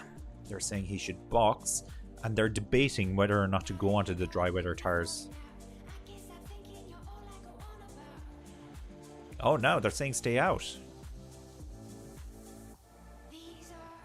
So the argument or the conversation between Sainz and the Ferrari team are that Sainz wants to go straight onto Norris. Will be coming in with a yellow flag in sector 2. It's green flag, no safety car. Sainz wants to stay out until it's time for the wet or the dry weather tires. Wrong direction there. So the dry weather tires. Norris does 2.3 seconds. Oh, that's very fast as well. Very impressive. And he's on to the inters as well, I think. I think Schumacher was on the radio there saying he wants to come on to dry weather tires. Ferrari think there's a crossover period. They wanted Sainz to come in and change onto the inters. Oh, what happened there? That was Hamilton. Hamilton and... is that Ocon? It's Ocon, yeah. Oh.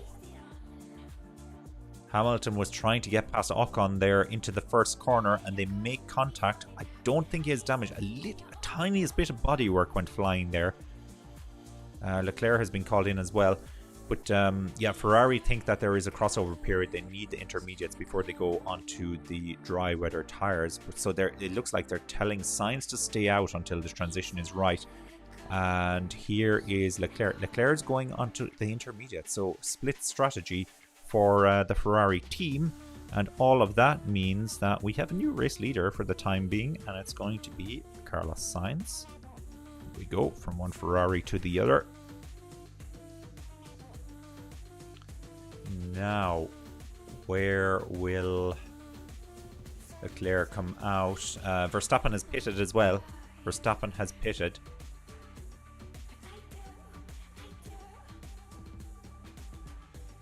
Perez is in second. He's only 10 seconds behind Sainz after his pit stop. Black and white flag for Russell for track limits. Oh dear, George, what are you doing? Black and white flag for Albon, track limits. Oh dear, Albon, what are you doing? You guys, what are you up to? What are you up to at all? Fastest lap for Perez. Yeah, Perez is putting the pressure on. 9.4 seconds now. Perez is going for the lead of this race when Sainz pits. This is a strong run here from Perez. Verstappen came back out in 4th place. He's 7 seconds behind Leclerc. And Russell and Alonso are still running on the wet weather tyres, as is Ocon. Norris, who's in 7th, Hamilton, who's in 9th, are both on the intermediates. So that's why Hamilton was trying to get past Ocon.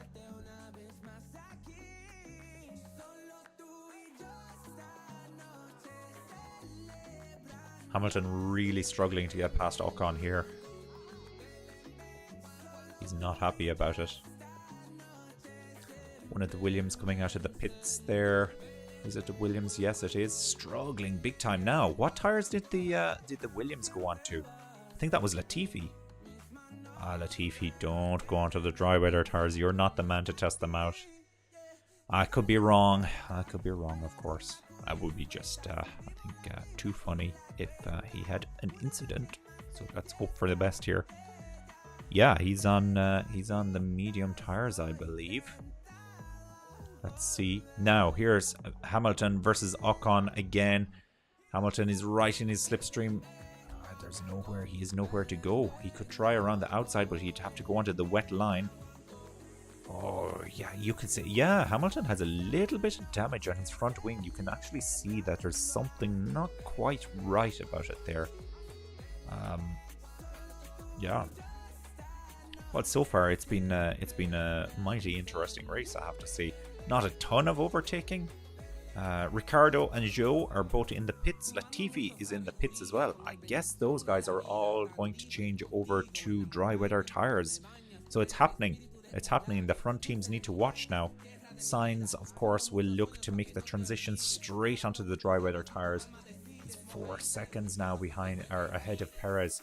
So Sainz is being caught very, very fast here by Perez. Very fast indeed. Very, very fast. We have a yellow flag in sector 1. Oh, the McLaren. Something happened to one of the McLarens. Who was that? It was Norris, I think. Was it Norris?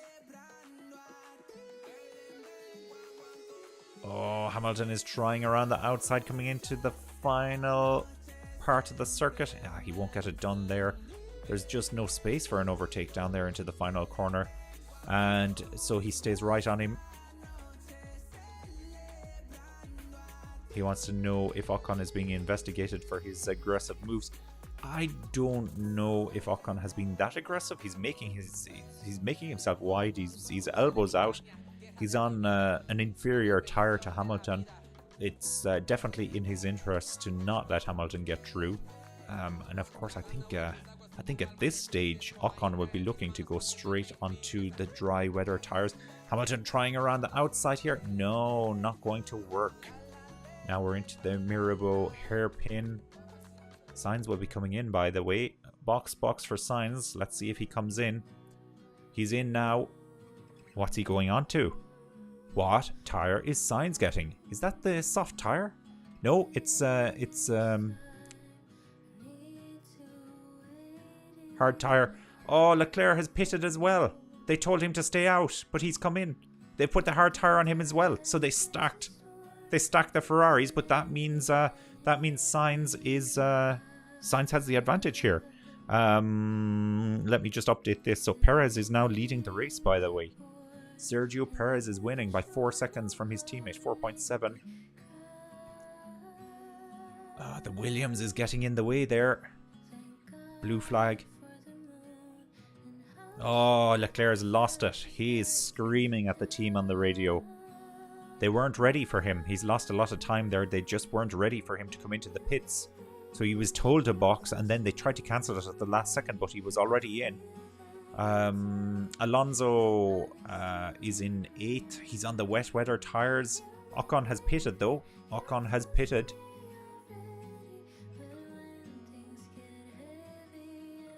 Hard tires for Leclerc. Hard tires for Sainz. So Sainz is in 3rd. Norris 4th. And Leclerc is in 5th. So Leclerc really lost out there. But Norris is going to have to pit again. Lap 22. I think this is a one-stopper, provided we have no more rain. These cars are going to the end on the hard tire. This will be a one-stopper. So actually, if we look at the tire prediction for the cars on the soft tire, they were predicting between lap 22 and 32 to switch onto the hard tire. Perez has pitted and Verstappen has pitted as well, so they're double stacking the... Perez has come back out in the lead of the race. He's 2 seconds ahead of Sainz. And Verstappen has come out ahead of Leclerc. Oh, Leclerc is right on his tail here. This is the time. He has to get the move done. Hamilton will be coming in now in a second as well.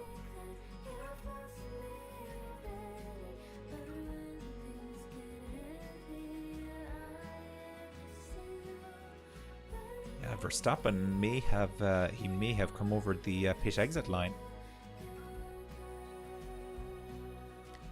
Oh, this has worked out very badly for Charles Leclerc.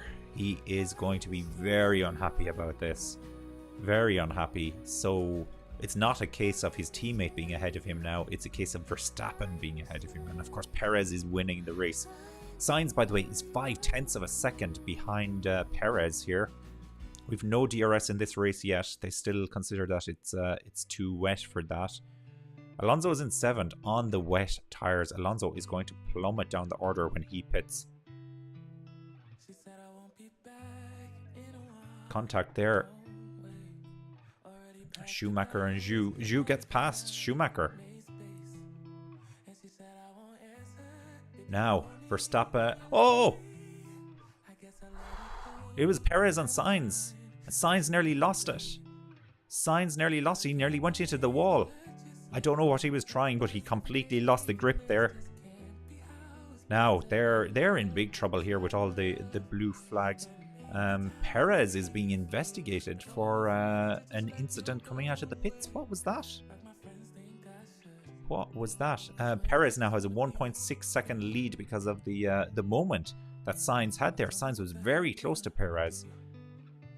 I think he went over onto the wet part of the track to try to get something done. Max Verstappen definitely goes over the pit exit line there. Is he going to be penalized for this? Sainz, team radio. Yeah. Just venting a bit of frustration there about almost putting it in the wall. Insane. It's incredible. Now, the battle for third. So it's Verstappen and Leclerc here battling, and then just in front of them we have Sainz and Perez. So it's a double battle going on here between the Red Bulls and the Ferraris. Verstappen is definitely closed up on Sainz here as well. Back marker there. It's Schumacher, I think. It's either Schumacher or Zhou. It might be Zhou actually. Yeah, it's Zhou.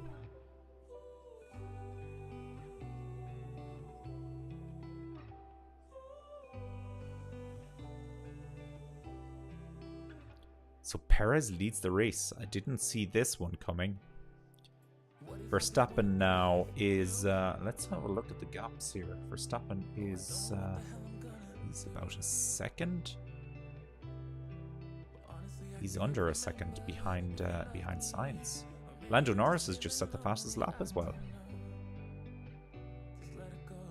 Here's a replay of what happened. Sainz almost getting the move done there on Perez, and as a result of going onto the wet part of the track, he nearly lost it. So it's dangerous conditions out there still.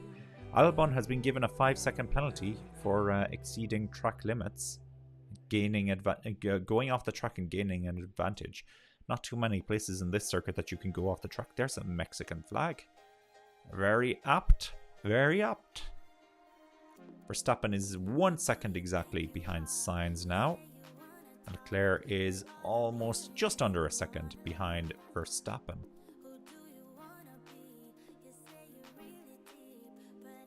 Christian Horner looks nervous. Now, here's Alex Albon. This is what he did. Coming through chicane there.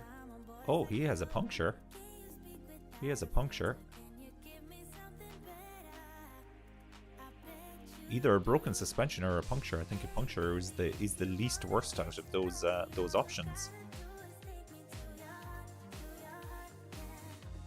Lap numbers are really small. They are. If you look at the driver tracker, though, I think it writes the lap number on there as well. But let me see what I can do about this one. Is there anything I can do?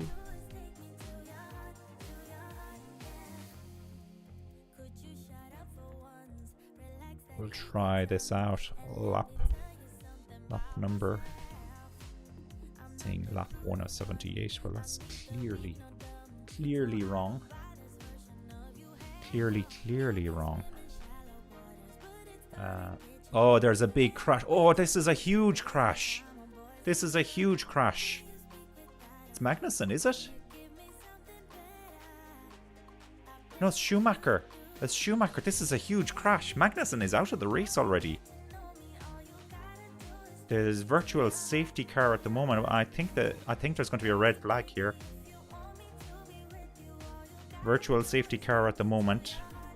This is a huge crash. They're not showing us. The car is in half here. The back part of the car was in another part of the circuit. Massive crash. Massive crash. I'm very worried about this.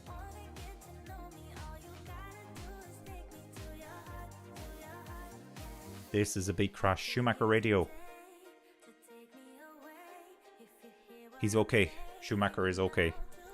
That's good news because that car is a mess. Oh my god, the car has been split in half. Well, half might be unfair. 1/3 and 2/3 more like.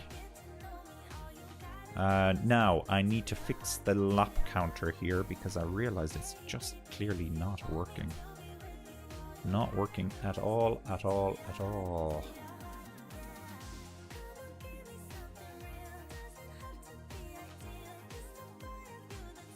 Let's try that out.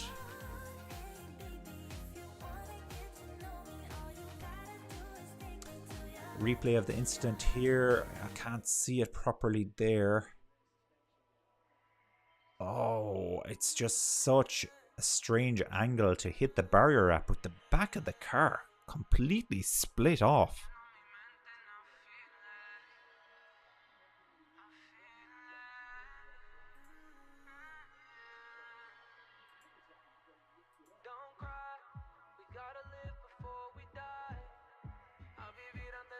We have full safety car now.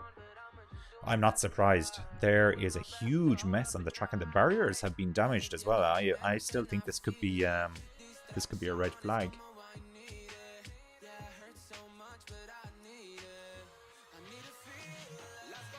Let's see. Yeah, we've the full safety car now. Now this is going to bunch them up. Is anybody going to make a pit stop?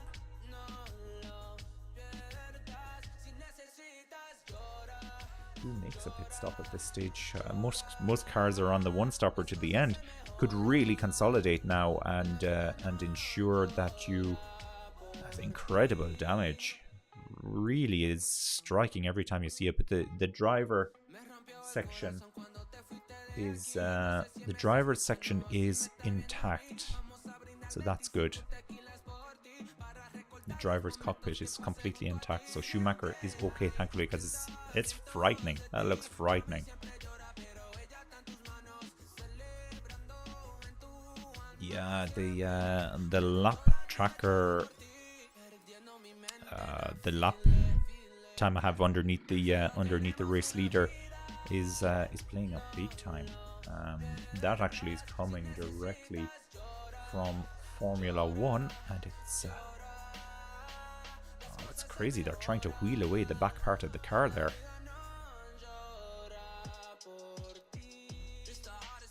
Wow.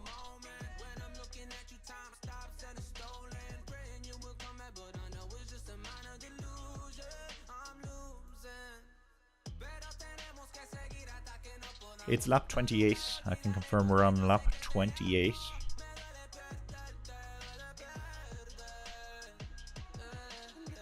They're getting this cleared away. Now, what I'd be most worried about here is the Tech Pro barrier.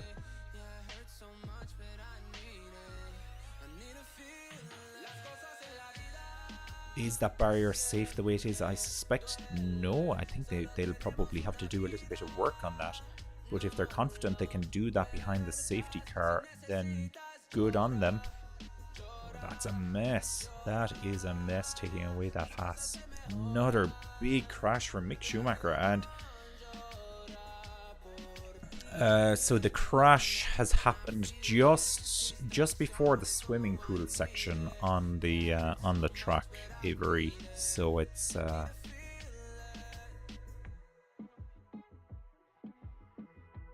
yeah, it's just before the swimming pool section. So he's gone quite heavily into the Tech Pro barrier on the left hand side. It was at an awkward angle as well. I still can't figure out why the back of the car sheared away the way it did. Now, the stewards are working on trying to fix the barrier here. It looks like the barrier is fairly intact. It's just been completely moved out of shape. That's the problem. Cheaty says, as prophesized, there is a crash. Yes, indeed, a big crash. Big crash.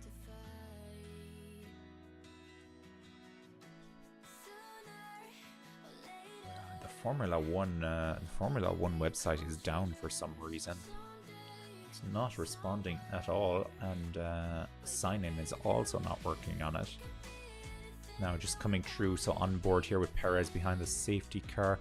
Looks like most of the debris is gone now. We're seeing a replay of the Schumacher incident. Okay, so far so good.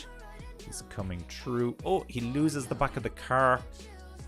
The front goes into one side of the barrier. He's spinning now. He's spinning. And that's why he's made strange contact here. Yeah, it's just before the swimming pool section there.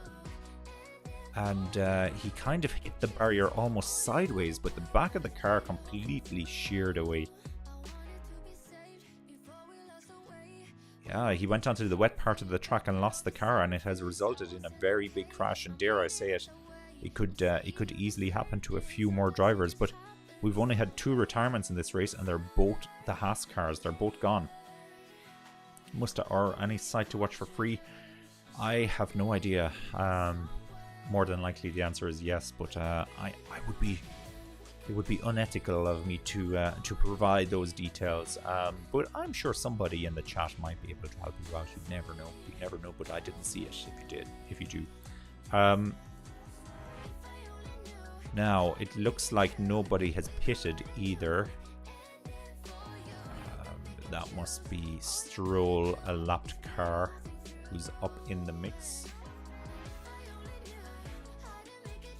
Now, Perez is leading, Sainz is second, we have Verstappen in third, Leclerc fourth, Russell fifth, Norris in sixth, Alonso is in seventh. Did Alonso at least get in to change his tyres? No more rain expected until the end of the race, until after the end of the race, they're telling Leclerc on the team radio. Yeah, we saw the Schumacher crash at full speed there. Red flag. Red flag. And I guess all the cars will be able to change their tires. Good news for Alonso. Bad news for Hamilton because he's behind Alonso. So Hamilton remains in 8th place. Kind of as you were for the start of the race in a sense here. But we have another red flag.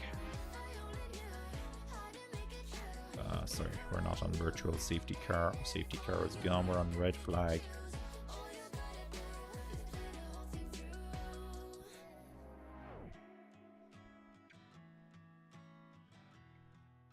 Another red flag. This time not for the rain. This time for a real reason, for a crash. Well, I suppose rain is real, but yeah, challenging conditions here.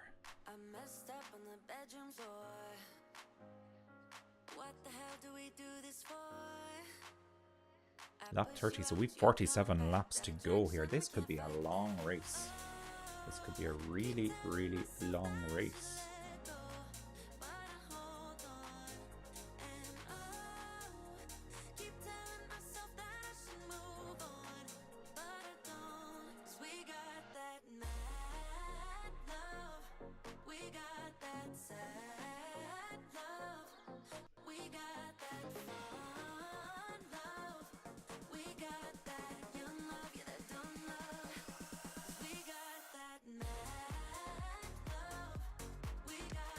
They've had to bring in the crane to try and fix the barriers here.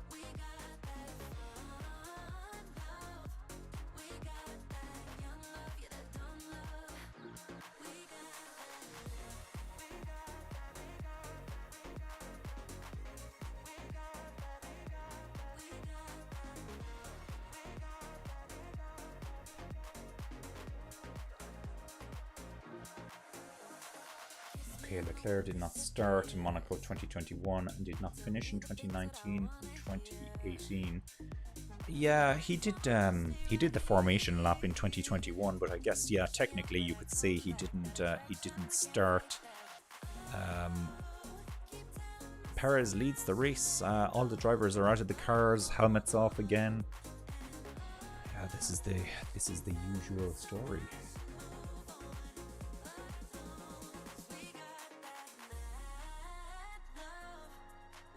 Usual story.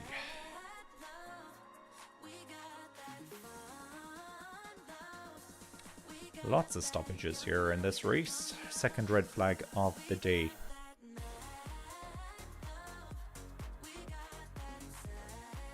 Now, I will see if I can get the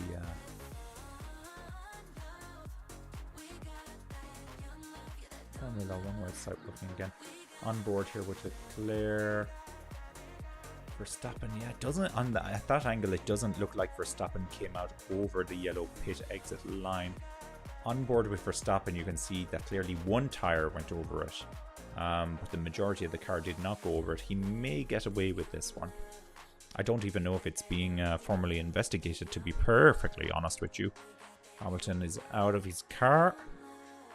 Yeah, Hamilton, as I said, will be annoyed now that Alonso will get to change his tyres and stay ahead of him, because Alonso hadn't pitted as far as I can tell.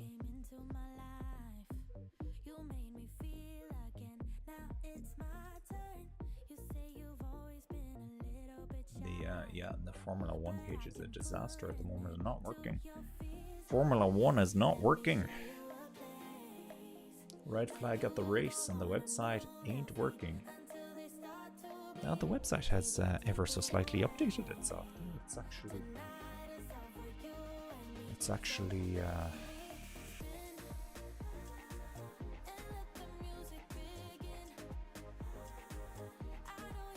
it's working now. Finally.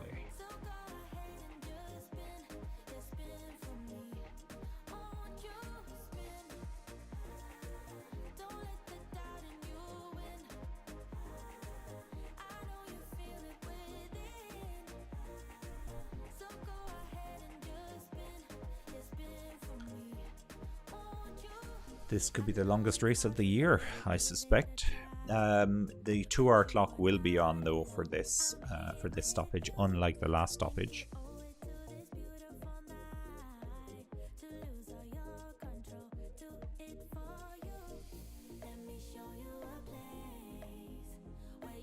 Satyajit, sorry if I said that wrong. The site is working now. If you aren't wrong, it seems to be. My lap counter on the left-hand side of the screen comes from the Formula 1 website, and it looks like it's updated itself to 30 laps. So that is good news. Good news. Don't know what was going on. I was trying to sign into the Formula 1 website earlier, and it wasn't letting me sign in. To do a quick weather update here, see what's happening with the weather. This weather radar that I have it's not predicting any rain coming up anytime soon. In fact, it says if we're going to get rain, the most likely time was about 30 minutes ago. But you can see there are small blue patches coming up on the radar, so it's a possibility. Oh, Naked HD Fun, how have you managed to get back on again? Can I update on how Leclerc went on to be in 4th place? I sure can. A lot of strategy going on here. So Sainz stayed out to change directly from wet weather tyres onto the dry tyres. In the interim, Leclerc himself... Umar is faster than me here. Umar, you're too fast on the keyboard. Correct. So Leclerc pitted for the intermediate tires, and then when Sainz came in for the dry weather tires, Ferrari tried to double stack them but made an absolute mess out of it, and Leclerc ended up losing a lot of time because they weren't ready for him when he came into the pits. They tried to actually cancel his entry to the pits just as he was coming in, but it was too late. And he came out in a position that when Verstappen pitted, he was just ahead of Leclerc. So Leclerc was very, very angry, very annoyed. He was venting his frustration on the team radio.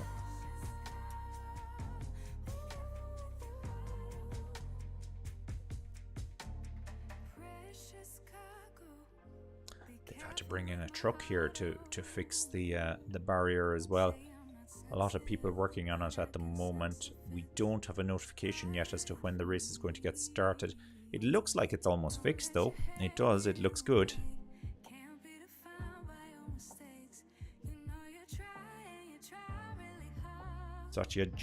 That's a mess. It was a mess.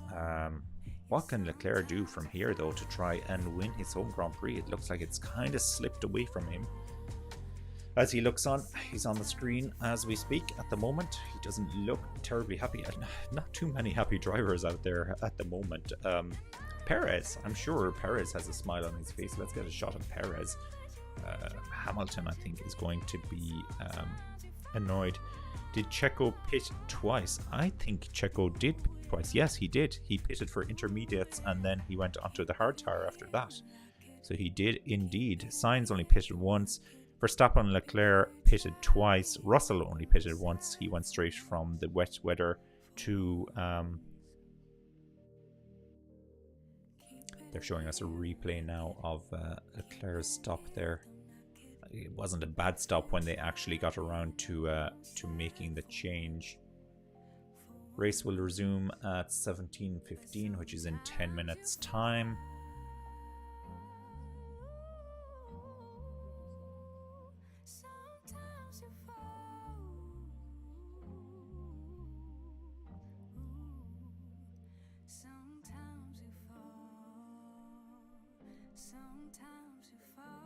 There's Perez now. He's not smiling. Well, a lot of work still to be done.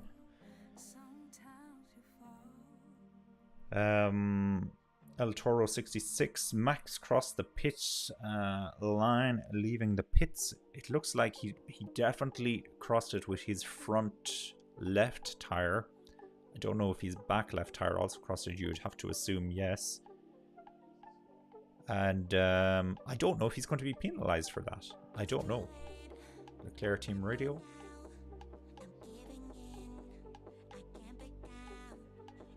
They're replaying the whole box situation with Leclerc, and then they're telling him frantically to stay out. But it was too late.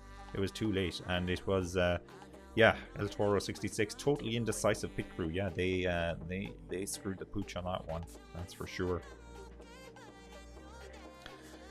Sir, please update which tires and how many pits are the leaders of the race on.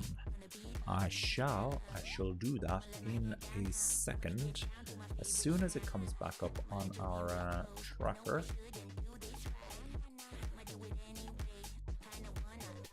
Any second now. We have a whole group of drivers who started on the wet weather tires, then pitted for the intermediates, and then shortly after that we'll have pitted again for the hard tires.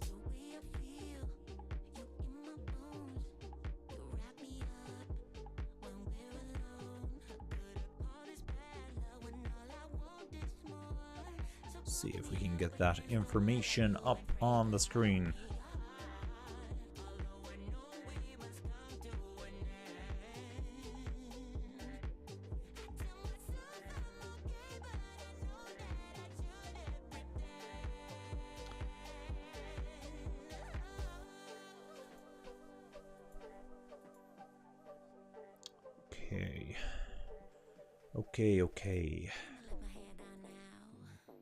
Okay, we have it now.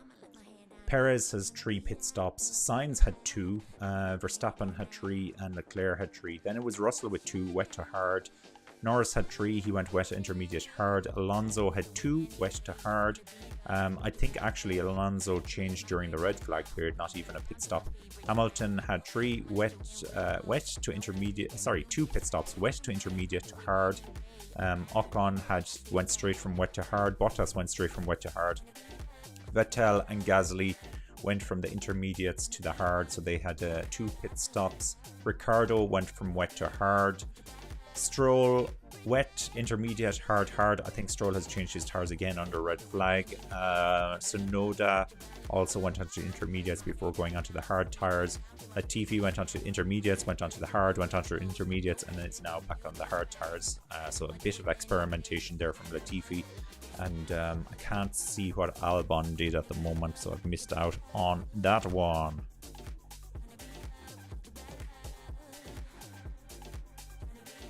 A lot of drivers are actually putting on new tires now, in a similar vein to what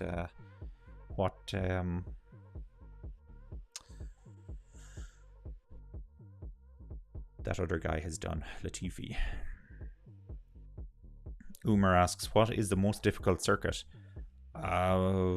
Monaco's got to be up there. If I know anything based on my career of driving in Formula 1 from the PlayStation, it's definitely Monaco. But I suspect if you ask the drivers, I would say the majority of them would agree that Monaco is the most challenging. It's just the barriers. There's no room for mistakes here. No room at all for mistakes.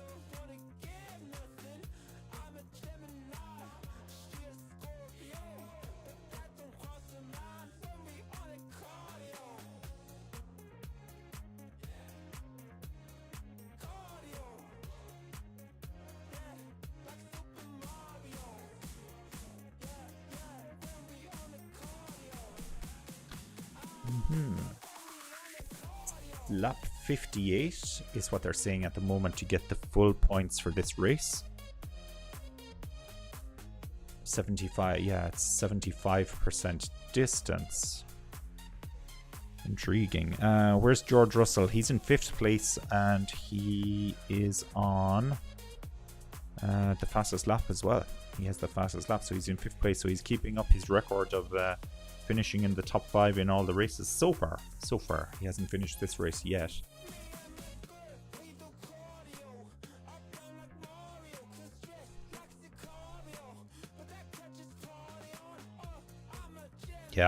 Yeah.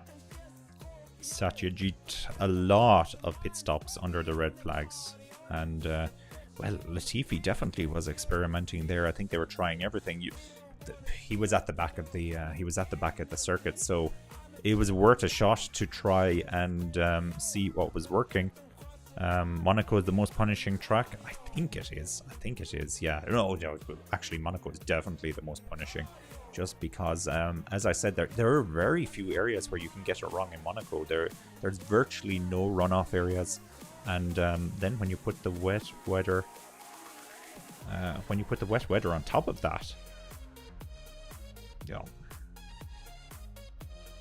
yeah, it's not a good mix. Not a good mix. That is a fact.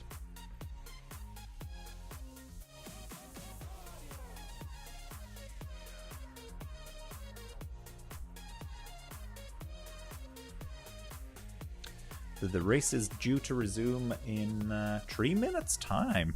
The drivers are back into their cars, which is good news. We might get a little bit more action here.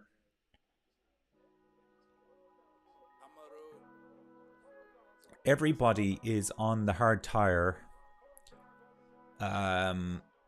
except for Albon, who's on medium for some reason. And they're saying that Latifi is on the intermediate, and that just can't be true. There's no way that can be true. Why would Latifi be on the intermediate tire unless he knows something we don't know and the rain is due to fall just after?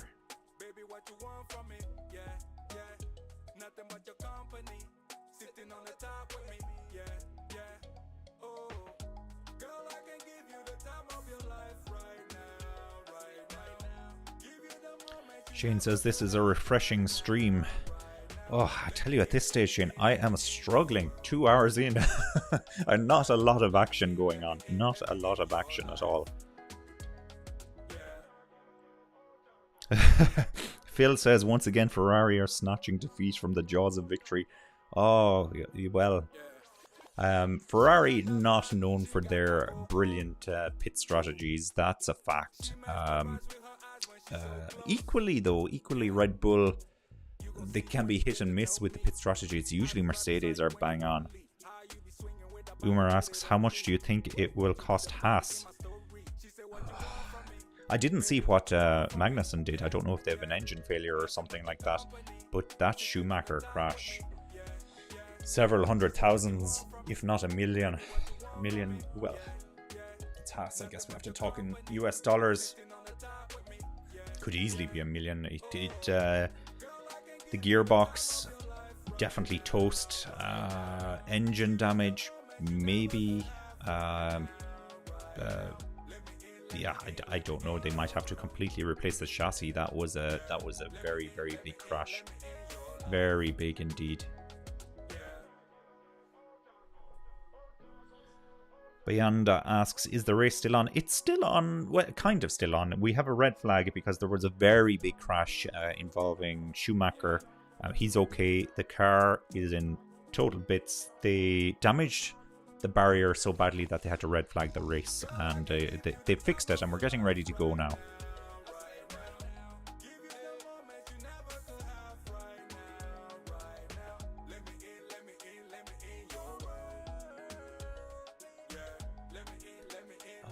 They're just telling Russell on the radio that there could be more rain before the end of the race.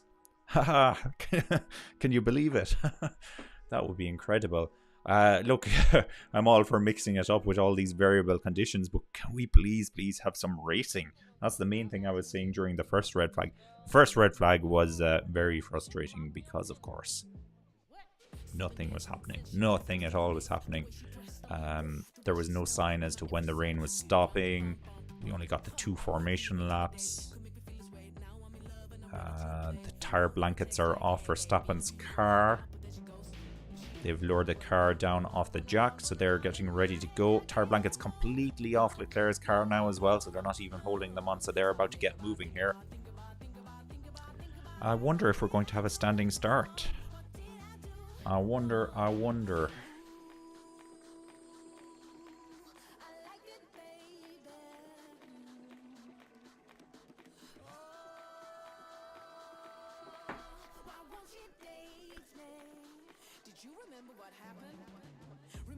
Oh, they're coming out behind the safety car, but that might be just to form up the grid, because the track isn't that wet at the moment. Not that wet at all.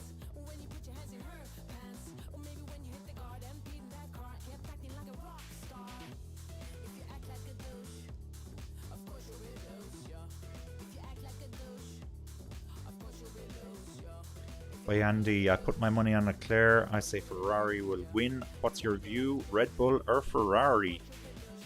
Track position is king.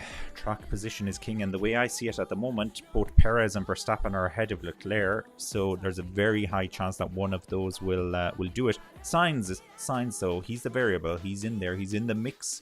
He's between both of the cars. Lapped cars may now overtake, so we're back out behind the safety car. So I don't know what's going on here, if we're going for a standing start or if we're racing. But Bayanda, I think it's going to be very, very challenging now for Leclerc to win the race from where he is at the moment. If we get a standing start, he has an opportunity to maybe make up 1 or 2 positions, pending a very good start. But it remains to be seen what's going to happen there. It does. We are getting spammed here. Spammed? Not spammed. Block user. Good. You're gone. Please don't come back. Not you, Bayanda. I'm talking about that particular website that keeps posting on here. Max would win. Team would ask Checo to let him through. Yes, Umer, possibly, but Sainz is in between both of the Red Bulls at the moment, so that's actually very good news for Sergio Perez. The fact that Sainz is in second place, that is quite the spanner in the works for the team orders. Now, if that were to change, look, I think if Verstappen can get past Sainz, the order will come, and Verstappen could win the race. Will Leclerc just take this one, take the points, or will he battle for the win? It remains to be seen, and we're going to find out very, very soon, I think. Very soon indeed.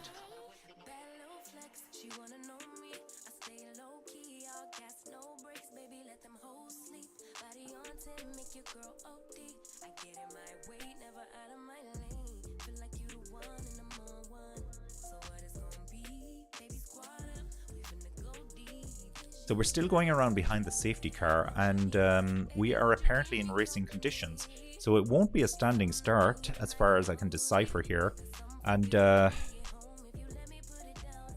number of the drivers have switched onto the medium tires as well. So Perez, Verstappen, Russell, Alonso, Hamilton, Ocon, Tsunoda, Zhou, Latifi and Albon, all on the medium tires. Great, if you can overtake.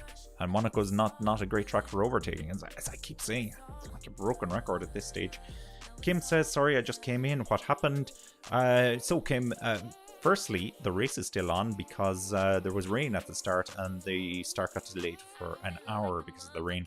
And then after we did get up and running on lap 30, Mick Schumacher had a very heavy collision with the Tech Pro barrier. The Haas car was absolutely totaled.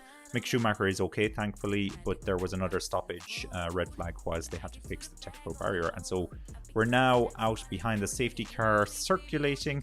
Technically not under red flag conditions anymore, we're under safety car conditions, and we're about to get racing, I would think. George Russell did receive a radio message as well that apparently there will be rain before the end of the race, if you can believe that. So that could be another very interesting factor in the mix here. As it stands at the moment, Perez leads. Sainz is in second, splitting the Red Bulls. ET Ranger says, Checo has been faster all weekend. That's true. Checo has been faster all weekend. But come the hour, come the man as far as Max Verstappen is concerned. 2 weeks in a row to ask Checo to let Max through would really piss off Checo, and it will annoy a lot of people. I really... And to take away the Monaco Grand Prix win as well. We have a green flag. We have a green flag here. We're back racing now. But to take away a Monaco Grand Prix win as well from a driver... Oh, don't you dare. Don't you dare. Kim, you're very welcome. You're very, very welcome. We're back racing now. Bottas is right on the tail of Ocon. Oh, a big lock up there for Perez. It's okay. He's kept the car going. He hasn't lost a position or anything, but I hope he hasn't flat spotted his tire. Sainz, he's not pressuring. He's not pressuring Perez too much there. In fact, I would say Verstappen is pressuring Sainz 0.7 of a second now behind Sainz. We haven't had DRS yet in this race. I don't know if they will enable it this time out. Now we're blasting through the tunnel here.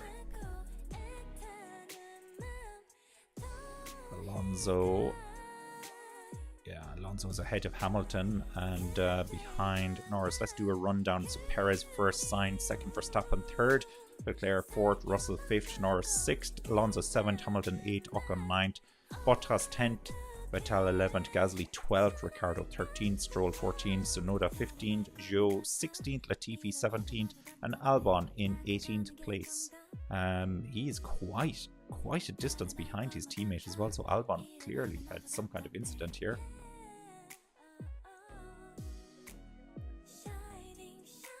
Now on board with Hamilton, he will be looking to get past his old foe, Fernando Alonso, and Alonso definitely won't be making it easy for him.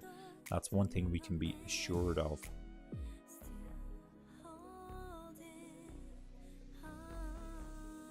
But here we go again. We're back up and racing. I'm so happy to be able to say that. And we have just under 40 laps remaining. Now I think we might time out on these. I haven't seen the 2-hour clock yet. Fastest lap again for George Russell. So he's pushing. He's 1.7 seconds behind Leclerc. Latifi is on the medium tires, according to the tracker now. So that was clearly a mistake that they made earlier. Perez is on medium. Sainz is on the hard tires and Leclerc is on the hard tires. So Ferrari clearly believe in the hard tires. Maybe they don't believe they can do 40 laps on the medium tire. I wonder if we will see drop off on the medium tire before the end of the race. Now that puts Sainz at a disadvantage here because we can see Verstappen is closing in on him. Perez sets the fastest lap. Clean air out front.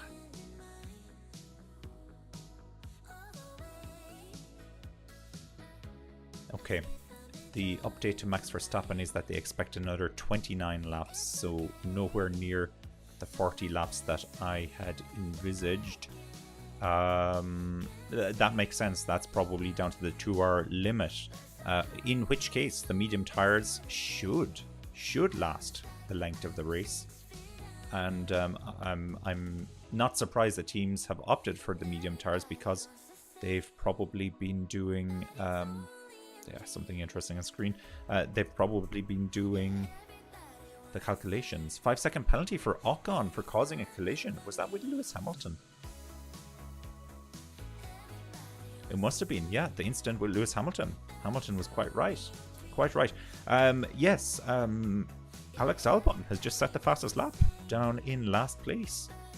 Amazing. And now I did say there was a big gap between himself and his teammate, so he had some kind of incident on the restart and he has a bunch of clean air in front of himself and he's managed to set the fastest lap. And it's just been beaten by Sergio Perez. So it didn't last long. But there was a nice little cameo there from Albon. Nice cameo indeed. Sainz is 1.1 seconds behind Perez. Verstappen is 1.1 seconds behind Sainz.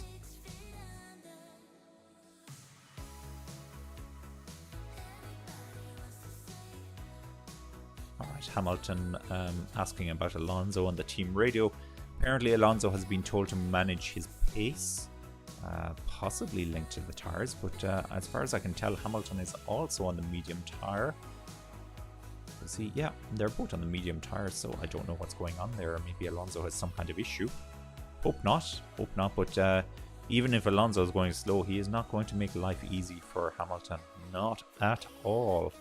But yeah, so that coming together between Ocon, Alonso's teammate, and Hamilton earlier on into turn number 1 was clearly investigated, and Ocon has been given a 5-second penalty for that. It looked like Hamilton took minor damage to the front wing as a result of that coming together.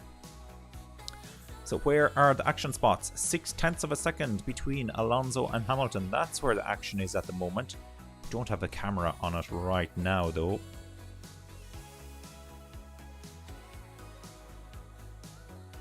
Boomer asks, safety car is there? No safety car anymore, thankfully. Hopefully we won't have another one before the end of this race.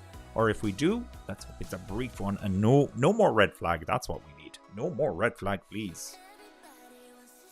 Fastest lap for Carlos Sainz on the hard tyre. So, the hard tyre performing quite well on the Ferrari in these... I think the track is probably quite cold at this stage as well, given that it's rained on and we're in the evening now. What time are we on? So it's going on 5:30 in the evening, 5:30 local time in Monaco.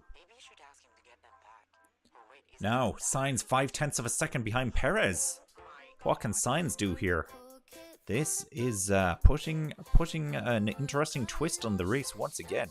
I had not expected that the Ferrari on the hard tyre would be able to keep pace with Red Bull on medium tyres, but this is what we're seeing at the moment. 0.8 of a second. He won't be close enough into the first corner.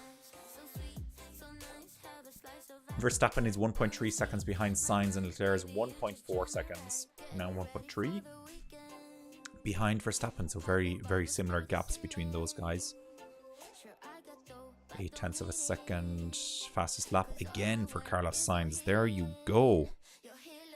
Leclerc is fighting back according to Umer. Well, let's see if he does. I'm all up for a battle. I want to see a battle.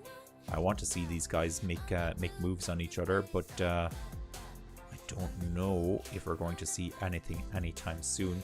Russell looks comfortable in 5th. He's about 2.5 seconds behind Leclerc, and he's a further 2.2 seconds ahead of Norris. And Norris then has an 11-second gap back to Alonso, so Norris is looking comfortable as well.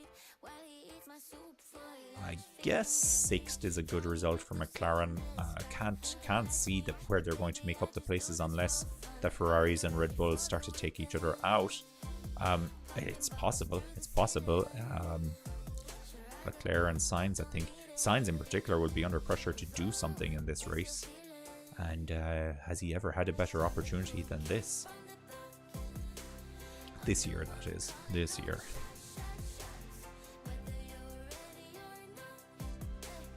Now, fastest lap for Sergio Perez, so he fights back.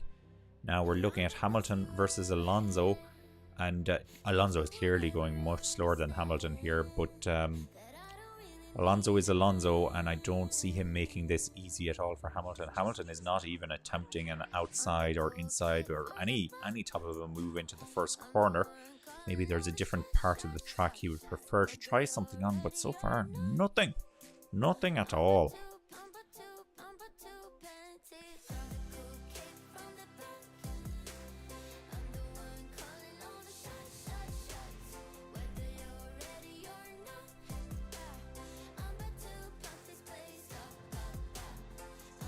Oh wow, we have DRS. So they've deemed the circuit to be dry enough. I'm not convinced that DRS makes a huge change at the Monaco Grand Prix. But we'll find out soon, because there are a whole bunch of cars now that are within a second of each other, not least Alonso and Hamilton. Hamilton is 0.49 seconds I call that 0.352, 0.28. Oh, he must be activating DRS as we speak. It's very close to Alonso. Now we're looking at an incident here for Perez, getting very close to the barrier there. Oh, that's about as close as you can get. Ooh, his life must have flashed before his eyes there. Sainz can see graining on Perez's tires, he's saying. Now, there are... Well, there... I can't get a lap counter anymore. There are 30 minutes left in the race. We're on lap 41. They're saying about 58, 59 laps. But you can see actually on the left-hand side of the screen, we have 1 hour, 30 minutes and 59 seconds, 1 hour, 31 minutes gone of the race. It's 2 hour limit. So we have just over 29 minutes left in this race. So we're no longer on the lap counter, we're on the clock for the time. Now on board here with Hamilton coming around behind Alonso, they're going into the tunnel. When you come out of the tunnel, run down the hill here towards the chicane, it's sometimes an opportunity to overtake, but yeah, Hamilton isn't close enough. He won't be trying that. I haven't seen anybody do that today, to be fair. I'm not sure if I even saw it in the Formula 2 now that I think about it.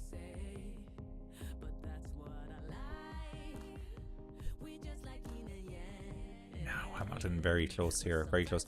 Ironically, Ocon is closing up on Hamilton, but Ocon of course has a 5-second penalty, which he hasn't served yet. Another fastest lap here for Sergio Perez.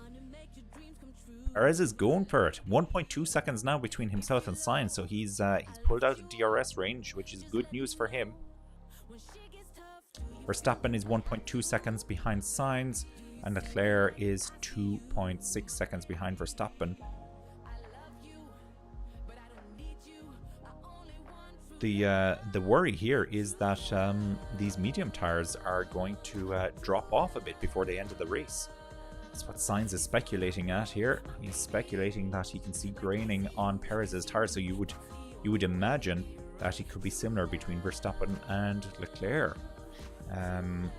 Russell is also on medium tire, so he'll have similar concerns, and his friend Lando Norris is 3.9 seconds behind him, and he's on the hard tire in the McLaren, so he could come into play a little bit later on in this race. As I said, we've 28 minutes left in the race. 28 minutes, that's what's come down to. Fastest lap for Max Verstappen. Now, Max is getting interested, and he is 9/10 of a second behind Sainz now. If Max gets past Sainz, will the team order come in? That's what we're all wondering. Are you going to take a Monaco Grand Prix victory away from Sergio Perez? I can't think of anything much rougher than that. I really can't. Oh, that would be a kicker. That would be a real kicker. Let's hope not. Let's hope not. After all, Verstappen is leading the World Championship, and if he can finish ahead of his teammate, or sorry, not his teammate, if he can finish ahead of Leclerc, that's further advantage. Look, I know it's all cumulative and everything else, so they will try to maximize points. I just really hope that there won't be an order like that. It's 1.1 seconds now between Sainz and Verstappen, so Sainz is pulling himself out of DRS range. Oh, our spam friends are back. They're back and they're bad.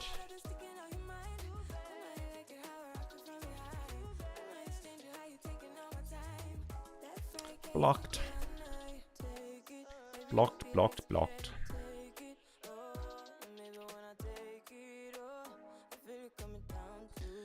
These spam bots, they always find a way, don't they? They always find a way. They're enjoying the long race today.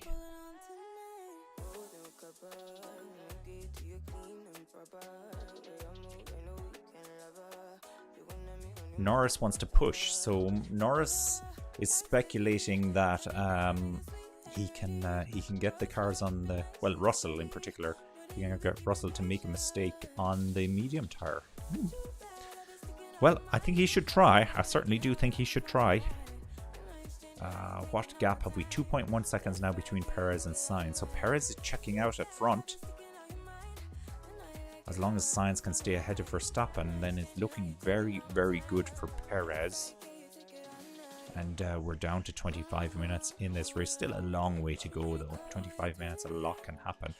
And we don't know if it's going to rain again or not.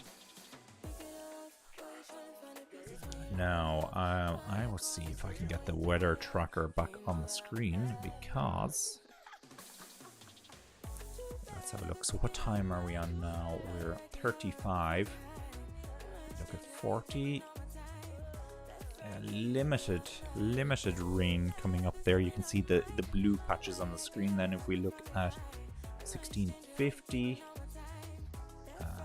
which would be 1750, of course, local time. Also very limited blue patches. And then if we look at 6 p.m. Monaco time, limited blue patches as well. So it doesn't look like it should rain again before the end of the race.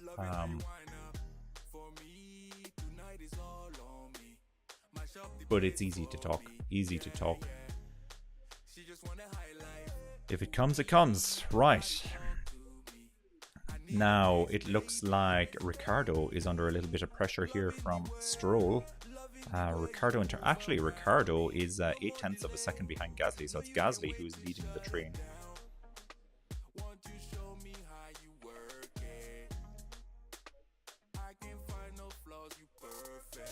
Kim asks, just for my understanding, I'm still a bit of a novice to Formula 1, another half hour. Will the broadcast of the race stop, or does the race actually end? Oh, it's a fair question, Kim. I believe the broadcast should still keep going. The race will end after 24 minutes at this stage. 24 minutes left. So it's a 2-hour race limit is what they've set. There was a very interesting race back in 2011 in Canada that went on for several hours because of stoppages due to rain, so they implemented this rule.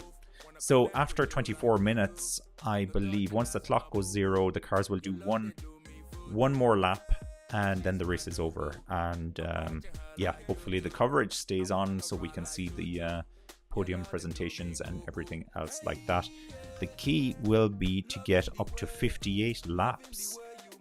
In order to ensure full points are awarded, and I can see at the moment we're only on lap 46. Do we have enough time to make it to 58? We should have, just about. Yeah, we should make it to lap 58. Just barely. Now Perez 2.2 seconds in the lead, and then Sainz 2.2 seconds ahead of Verstappen. Leclerc 1.8 seconds behind Verstappen. Russell 3.2 seconds behind Leclerc. Norris then is 3.8 seconds behind Russell, so he's closed in slightly on Russell, so he must be going faster.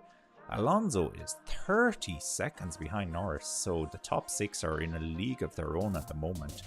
Hamilton is about 9/10 of a second behind Alonso, so he won't. I don't know if he'll be able to get past Alonso. Alonso is a wily old fox. You have Ocon then in 9th place. Ocon is 1.5 seconds behind Hamilton, but he has a 5-second penalty that he needs to serve, so that'll be added onto his time at the end of the race if he doesn't pit and take that 5-second penalty. Bottas is in 10th, 1.4 seconds behind Ocon, so as it stands at the moment he will have 9th place. Vettel is in 11th, 1.9 seconds behind Bottas, which in turn puts him about 3.5 seconds behind our friend Ocon. So Vettel will also take 10th place, so that puts Ocon out of the points as it stands at the moment. And then we have a whole bunch of cars out on the medium tyre. Will that tyre hold up until the end of the race? And we have a whole bunch of cars on the hard tyre. Will they be able to take advantage of this? Hamilton, Team Radio.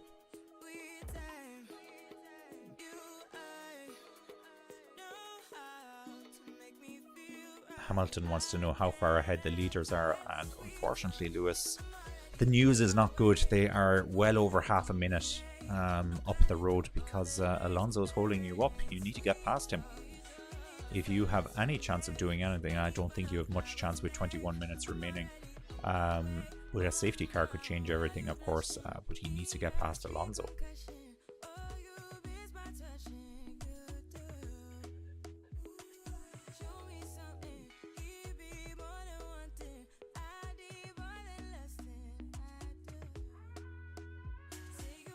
Hamilton is he's struggling to believe that. He's struggling.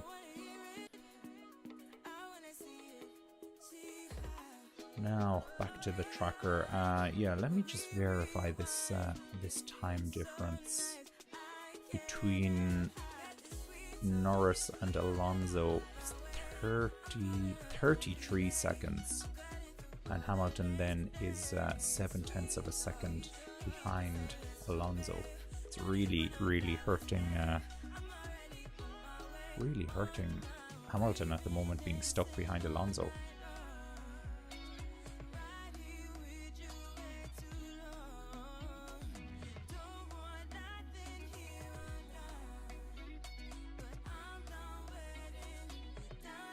Hamilton, yeah, he's thinking out loud on the radio as to how he can get past Alonso at this stage. I don't want to say he has to be brave on track and try something, because this is Monaco and it's just really difficult to get a move done. It can be done though. We've seen Gasly successfully pull off 2 overtakes in the early part of the race, and that was in wet conditions as well, where it'd be even more high risk, you would have thought.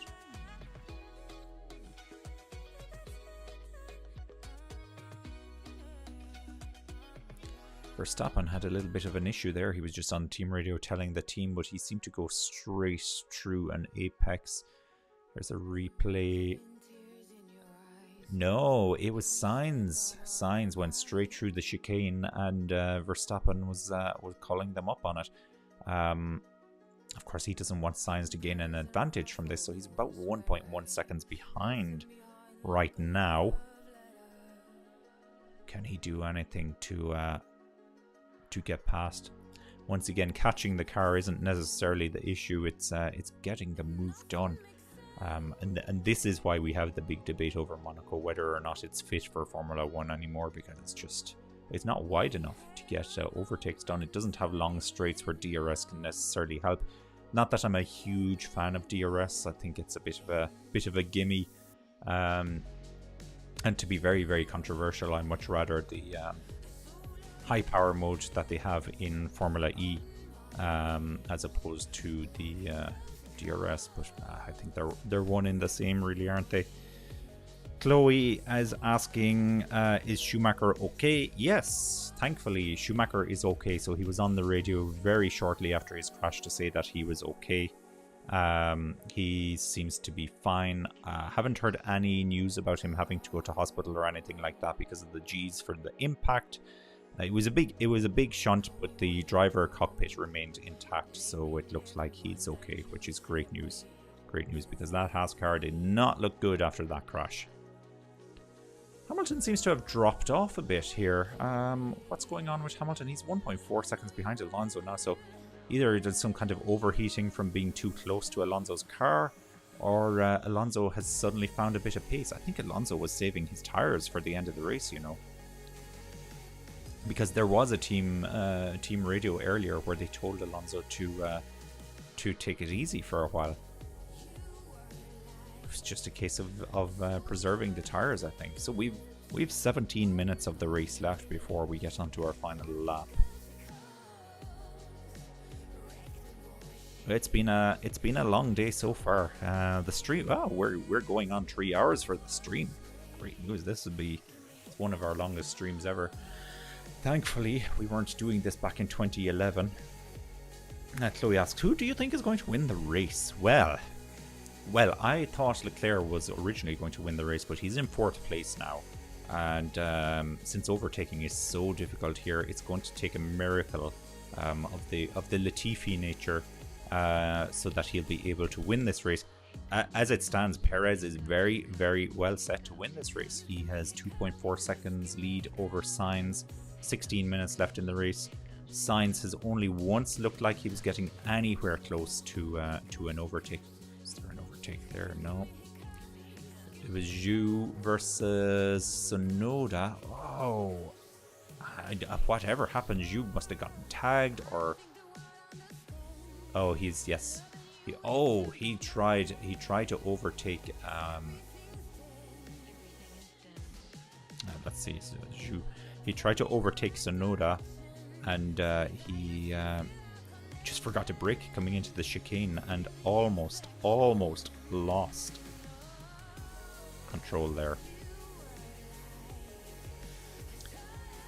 It's very difficult to overtake at this track, isn't it? So isn't it often the case that it's a matter of time as far as who the winner is concerned as to the one who starts in P1? Yeah. Track position, that's what they always say. So for Monaco, track position is very, very important. And exactly, if you can find yourself in the front, you can potentially do well as long as you don't have any issues with the car. One of the McLaren's pitting there for medium tires. I'd say that was that's Norris. Oh, you know why he's done that? It's because he has a 30-second gap over Alonso and he has enough time to do that. Very smart there by McLaren. Very, very, very smart. They've clearly given up on the battle with Russell though. Very smart move. Okay, nice. Will they go for the fastest lap? I think they're going to go for the fastest lap for that. Yeah, track position, as I was saying, yeah, it's absolutely pivotal here in Monaco. And that's why we've seen Hamilton just could not get past Alonso, even though he was much faster than Alonso. Alonso knew exactly where to place the car going into every single corner, and there was just no hope for Hamilton to get past him. It was really, really challenging. And now Perez has a 1.5 second lead over Sainz. So Sainz has closed in ever so slightly. But once again, if Sainz does get right up to Perez, will he be able to get past him? That's the question. Zoom says, poor Leclerc. Chloe says, I know, poor Leclerc. And Chloe wants to know, is Albon out of the race or still racing? I think Albon might be out of the race. He was definitely in the pits a minute ago. I saw him in the pit. I think they've retired the car. Yeah, they were putting the dry ice and the ventilator onto the car there. So I think his race is done, unfortunately.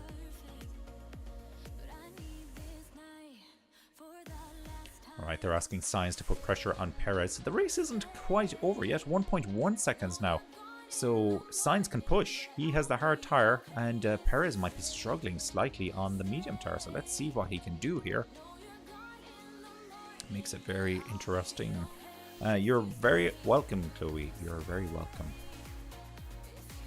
Now, we have a lovely camera angle here right on the nose of Sainz's Ferrari. He comes over the start finish 9/10 of a second, so he'll have DRS. Not that it makes a huge amount of difference here in Monaco, but he's going to try and pressure Perez now. So that's the plan. Maybe Perez can make a mistake. You never know. Chloe has subscribed to the channel. Thank you very much, Chloe. Great to have you on board. And you know what? You've reminded me. I should put out a reminder for everybody else. If you are enjoying the video, please hit the like button. Don't forget to subscribe and hit the bell as well if you want to be notified of future videos. 0.6 of a second now between Sainz and Perez. Here comes the pressure. Perez, though, you know, he's not new to Formula 1. I think he can take a bit of pressure. It's just whether or not these tires can hold up. Pinkston asks, why are Haas still breaking the cars in two? Did they not say after Grosjean crash in 2020 that this would not happen again? You're absolutely right, and the thought did cross my mind as well that we've had two major incidents with Haas cars over the last couple of years where we've seen the car completely split in half. And in fact, I think if we go back to the crash that Schumacher had in qualifying maybe of the Monaco Grand Prix last year, that car was substantially broken as well. So it seems to be an issue that these Haas cars, the back of the car is falling off. And I don't know why that is. We don't really see that on other cars. Now, the cockpit in all instances remained intact, which is good news because that's really, you know, they need this to pass the safety test. But yeah, the back of the car falling away. Sainz still 5/10 of a second now behind Perez. And yes, we're on board here with Perez, the rear looking camera. You can see he's really closed up on him here. Really has closed up on him. So this is the pressure now, and it looks like Verstappen is coming as well. 0.8 of a second behind Sainz. So the pressure is on big time. We've 10 minutes left in this race as well, so it's 10 minutes of pressure now for Perez and Sainz to an extent coming up here. This is why we watch Formula 1, I guess. Whether or not anybody will be able to pull off an overtake, that remains to be seen. Hamilton now is 2.3 seconds behind Alonso. So Alonso has really picked up the pace, or else Hamilton has just completely given up. In fact, it looks like Ocon might try to overtake Hamilton, which could result in disaster. 7/10 of a second.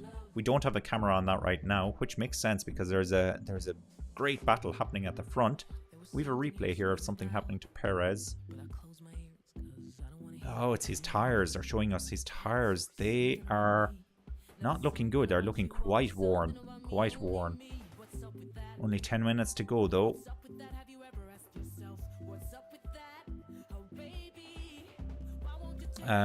So the fastest lap at the moment is a 1:18.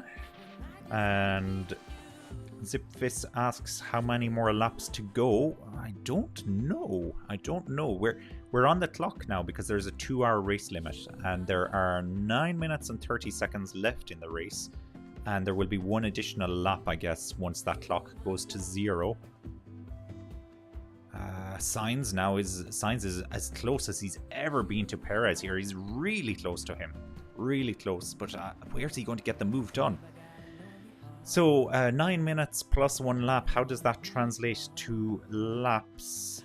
Let me see. That will be about 4, 5, 6 laps will be my guess. 7 laps. Umer, 7 laps. Okay, one more. Oh, yellow flag, sector 1. What's happening here? I can see the green. They're waving the green flag. Yeah, green flag again. So nothing too major. If it's about 5 to 7 laps, yeah. Umer is saying 7 laps, so not far to go. But this is all action now because the cars are running very close to each other. Chloe asks, "Are you going to do the next 2 races?" In theory, yes. It depends on when those races are scheduled. I think probably 2 weeks' time. You know the way it goes. Sometimes something happens in real life and you just can't make it. But yeah, I'm going to try my very best. Definitely out of the next 2 races, I will do at least one of them, if not both of them. That's the plan. That's the plan right now. 7/10 of a second between Perez and Sainz. 6/10 of a second between Sainz and Verstappen. And 9/10 of a second Leclerc behind Verstappen. It's all pressure here. Verstappen wants Perez to speed up, so he thinks he's been held back here. But this is very interesting. So any of these 4 cars, if any of them make a mistake, then it could result in somebody else making up a place here. June the 12th in Baku, and then June the 19th in Canada. Very nice. Okay, Baku. I like Baku. That's a good circuit. Kind of a street circuit in itself, isn't it? Yeah, it is a street circuit. Not as tight as this one. A few more overtaking options. A huge long straight as well.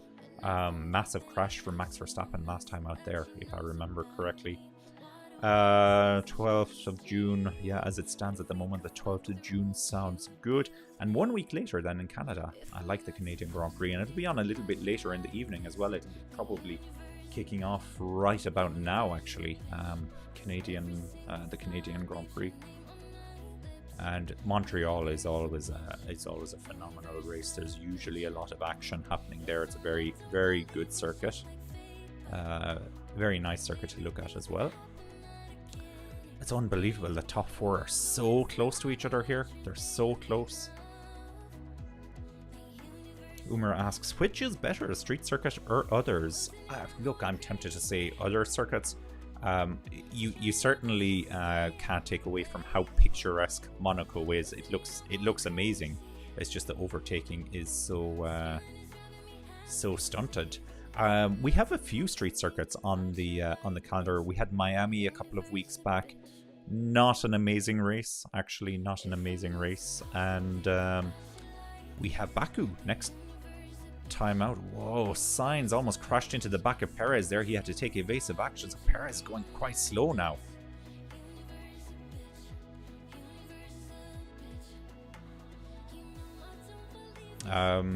I to be honest, as much as I like the street circuits and it's nice to mix it up, I think racing on real circuits, you can't beat the racing on real circuits, and there's some fantastic real circuits, you know. Think of all the interesting races we've had at Montreal, for example. You know, the ones we've had at Silverstone as well. There have been some awesome races there, but on any given year, though, any race can turn out to be very interesting due to a number of things: weather conditions, safety cars, everything else. And we've plenty of weather and safety cars here today, and it's been an okay race. It's been an okay race. We've 5 minutes to go. Is somebody going to try a move here? That is the question. Ocon is still 9/10 of a second behind Hamilton for 8th and 9th place, but Ocon has a 5-second penalty that he will need to take. If Gasly can get a bit closer to Vettel, he might get a place.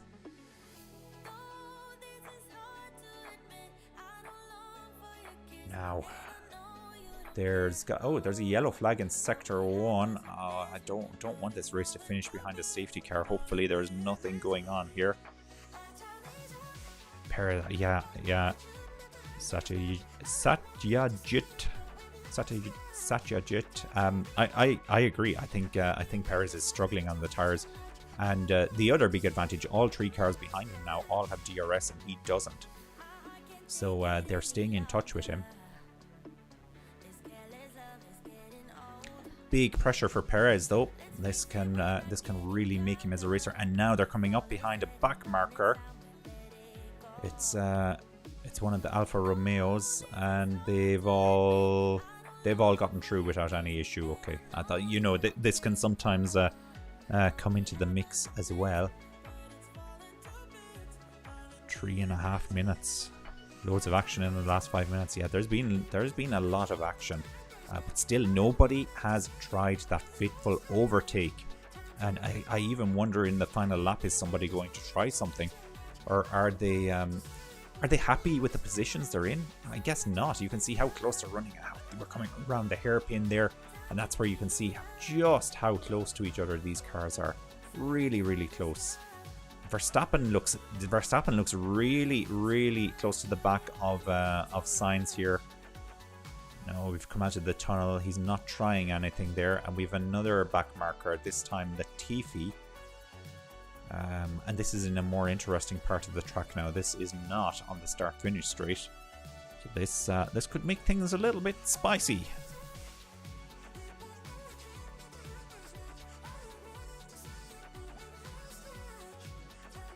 Yeah, there's a bit of smoke on the circuit there, so somebody locked up their tires. Was probably the Williams, because I don't see any obvious smoke coming off the top 4. So we're on the start-finish straight, and I think that's not going to work out for Leclerc, is it? Yeah, Leclerc gets past. He's lost, though. He's lost a bit of ground on Verstappen because of the back marker. That was Latifi. Now we've 2 minutes. 2 minutes, 2 seconds, 1, 2. Yeah, okay, 2 minutes exactly left. And probably one more lap after that. Yeah, Leclerc has to close back in on Verstappen now. So Verstappen has a little bit of breathing room. Will he try to get the move done here on Sainz? And then will the team tell Perez to let Verstappen through? Well, if Verstappen is going to give himself a chance of getting a team order to go through, he needs to get into second place, and he's running out of time dramatically here. Dramatically.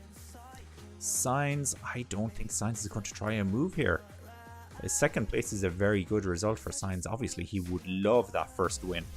But there's a lot to be said for second place as well. First loser, after all.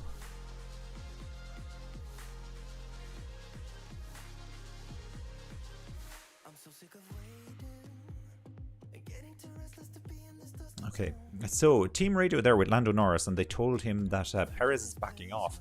So now is the time for Norris to try and get the fastest lap. Norris has the fastest lap as far as, yeah, looking at the tracker, Norris has the fastest lap. So I don't know if it's necessary for him to go any harder, but we'll see. We'll see when the sector times come in if he goes for it again. Now, coming around the hairpin again, 30 seconds left. 30 seconds. And as it stands, Perez is going to do it. As long as his tires don't let him down or that he doesn't make a mistake. That is critical, to not make a mistake.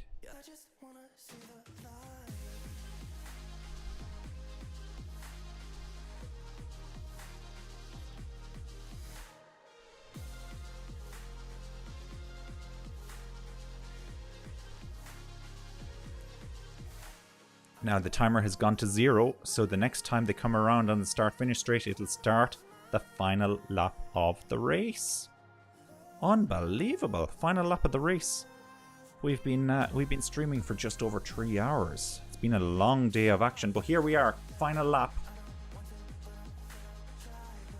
Sainz is not looking close at all. He's not, Sainz has fallen away from Perez. He's over a second behind him, but Verstappen is all over the back of Sainz. So if anybody's overtaking anybody, it'll be Verstappen on Sainz. I just don't see where the move is coming from. Coming down now through Casino to the hairpin. Leclerc is he's close enough as well to Verstappen here. But if anybody's overtaking, it'll be Verstappen on Sainz. Now coming through the tunnel, very close between the both of them. Will he try coming out here? No, he's not close enough. He's not close enough. He's not going to try anything there. He'd be crazy to try something there. But maybe as we approach the swimming pool section, he could do something. No, it doesn't look like it. Perez looks comfortable. I think Perez is going to win this. He can keep it out of the barriers, coming around into the final set of corners. Coming around to the final corner here. Perez is going to win this race. Here we go. Perez wins. Perez has won the Monaco Grand Prix. Sainz is second. Verstappen is third. Leclerc is fourth. I'm expecting Russell to keep up his record of top 5 finishes. Any second now he'll come around as well. Yeah, he does. He finishes in 5th. Norris finishes in 6th. 0.2 of a second behind Russell. So Norris really went for it. Perez, yes. Yes, Perez has won. Brilliant. Perez, look, ET Ranger, you said it. He's been much faster than Verstappen all weekend long. And he's managed to, somehow he's managed to win this race. Track position definitely helped him out here, but great result from Perez.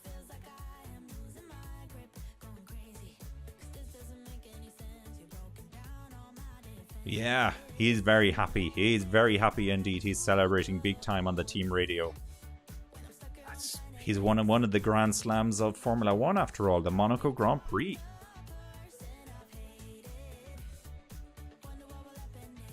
Perez wins the Monaco Grand Prix. Breaking news. Have you heard? Have you heard? Yeah. Chloe says, congratulations, Perez. Great win. Is he doing donut here? What's going on? He slowed down there. Oh, he got the flag. He has the Mexican flag. Awesome. Awesome. This is iconic. What an iconic win. Satyajit says, love your stream. Thank you. Thank you very much. It's been a long one today. P4 for Leclerc. Oh, you can tell he's very disappointed with this. This was a good chance for him today. It just didn't work out for Leclerc. Just a few things went against him, not least his own team with the half-baked strategy. Very unfortunate for Leclerc there. Very, very unfortunate. Yeah, he doesn't even get the podium.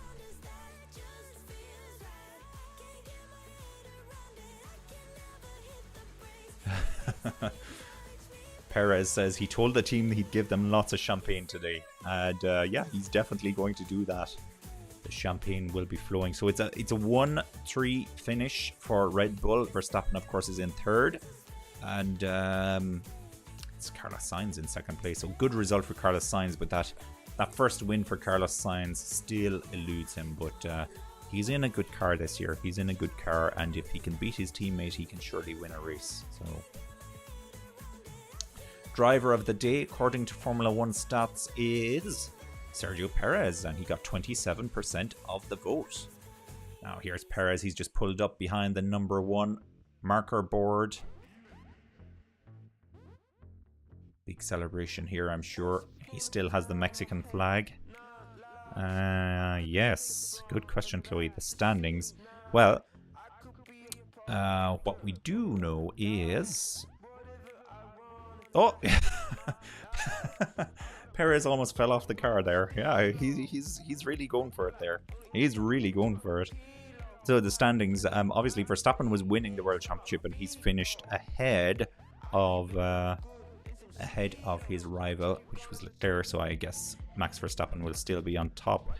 Let's see. So 125 points for Max Verstappen. He's in first place. 116 points for Leclerc in second. 110 points for Sergio Perez in third. So he's now within 25 points of the championship lead. So he's thereabouts. Russell is up into fourth. He's on 84 points. Carlos Sainz is in fifth on 83 points. We have Hamilton then in sixth on 50 points. So that is 34 points behind his teammate. Ooh, Lewis, pressure on big time. He is laying down the gauntlet to Lewis Hamilton this year, George Russell. In seventh, we have Lando Norris on 48 points. So he's only 2 points behind Lewis Hamilton. Valtteri Bottas then is in 8th place on 40 points. Esteban Ocon in 9th on 30 points. And Kevin Magnussen is in 10th place on 15 points. Some way off the lead of the championship, but in the top 10 for Haas. That's really good considering how they struggled last year. Let's have a look at the team standing, if that's been updated. Let's see now if it's been updated. Has Red Bull 235 points in the lead, and then Ferrari 199 points in second, Mercedes 134 points in third place, and McLaren then are in fourth place on 59 points. Alfa Romeo in fifth place, 41 points. Alpine sixth and 40 points, only 1 point between Alfa Romeo and Alpine. AlphaTauri 7th on 17, Haas 8th on 15, Aston Martin 7 points in 9th, and Williams have 3 points and are in 10th place. So there's the standings. I can't display it on the screen at the moment, but yeah, the game is on. I agree with you. The game is on. It's very tight at the top of the championship, and next time out, yeah, it's another street circuit. It's Baku. A lot can happen there. There are certain parts of that circuit where the wall is very, very close as well. And of course, we saw the big tire blowout that Max Verstappen had there last year, which resulted in a huge crash from the lead of the race. And Sergio Perez won that race, believe it or believe it not, in the end. So Perez heads to the race he won last season as winner of the Monaco Grand Prix. Okay, it's been a long day. It's been a long day. Thank you very much for joining us on the stream. I've really enjoyed all of your comments. You made this day a lot more interesting because there were long waits with the red flags. But we made it. We got there. Sergio Perez has won the race. Carlos Sainz second. Max Verstappen third. Brilliant result, actually. I'm quite happy with that result. And yeah, thank you for joining us, and we will see you again really soon.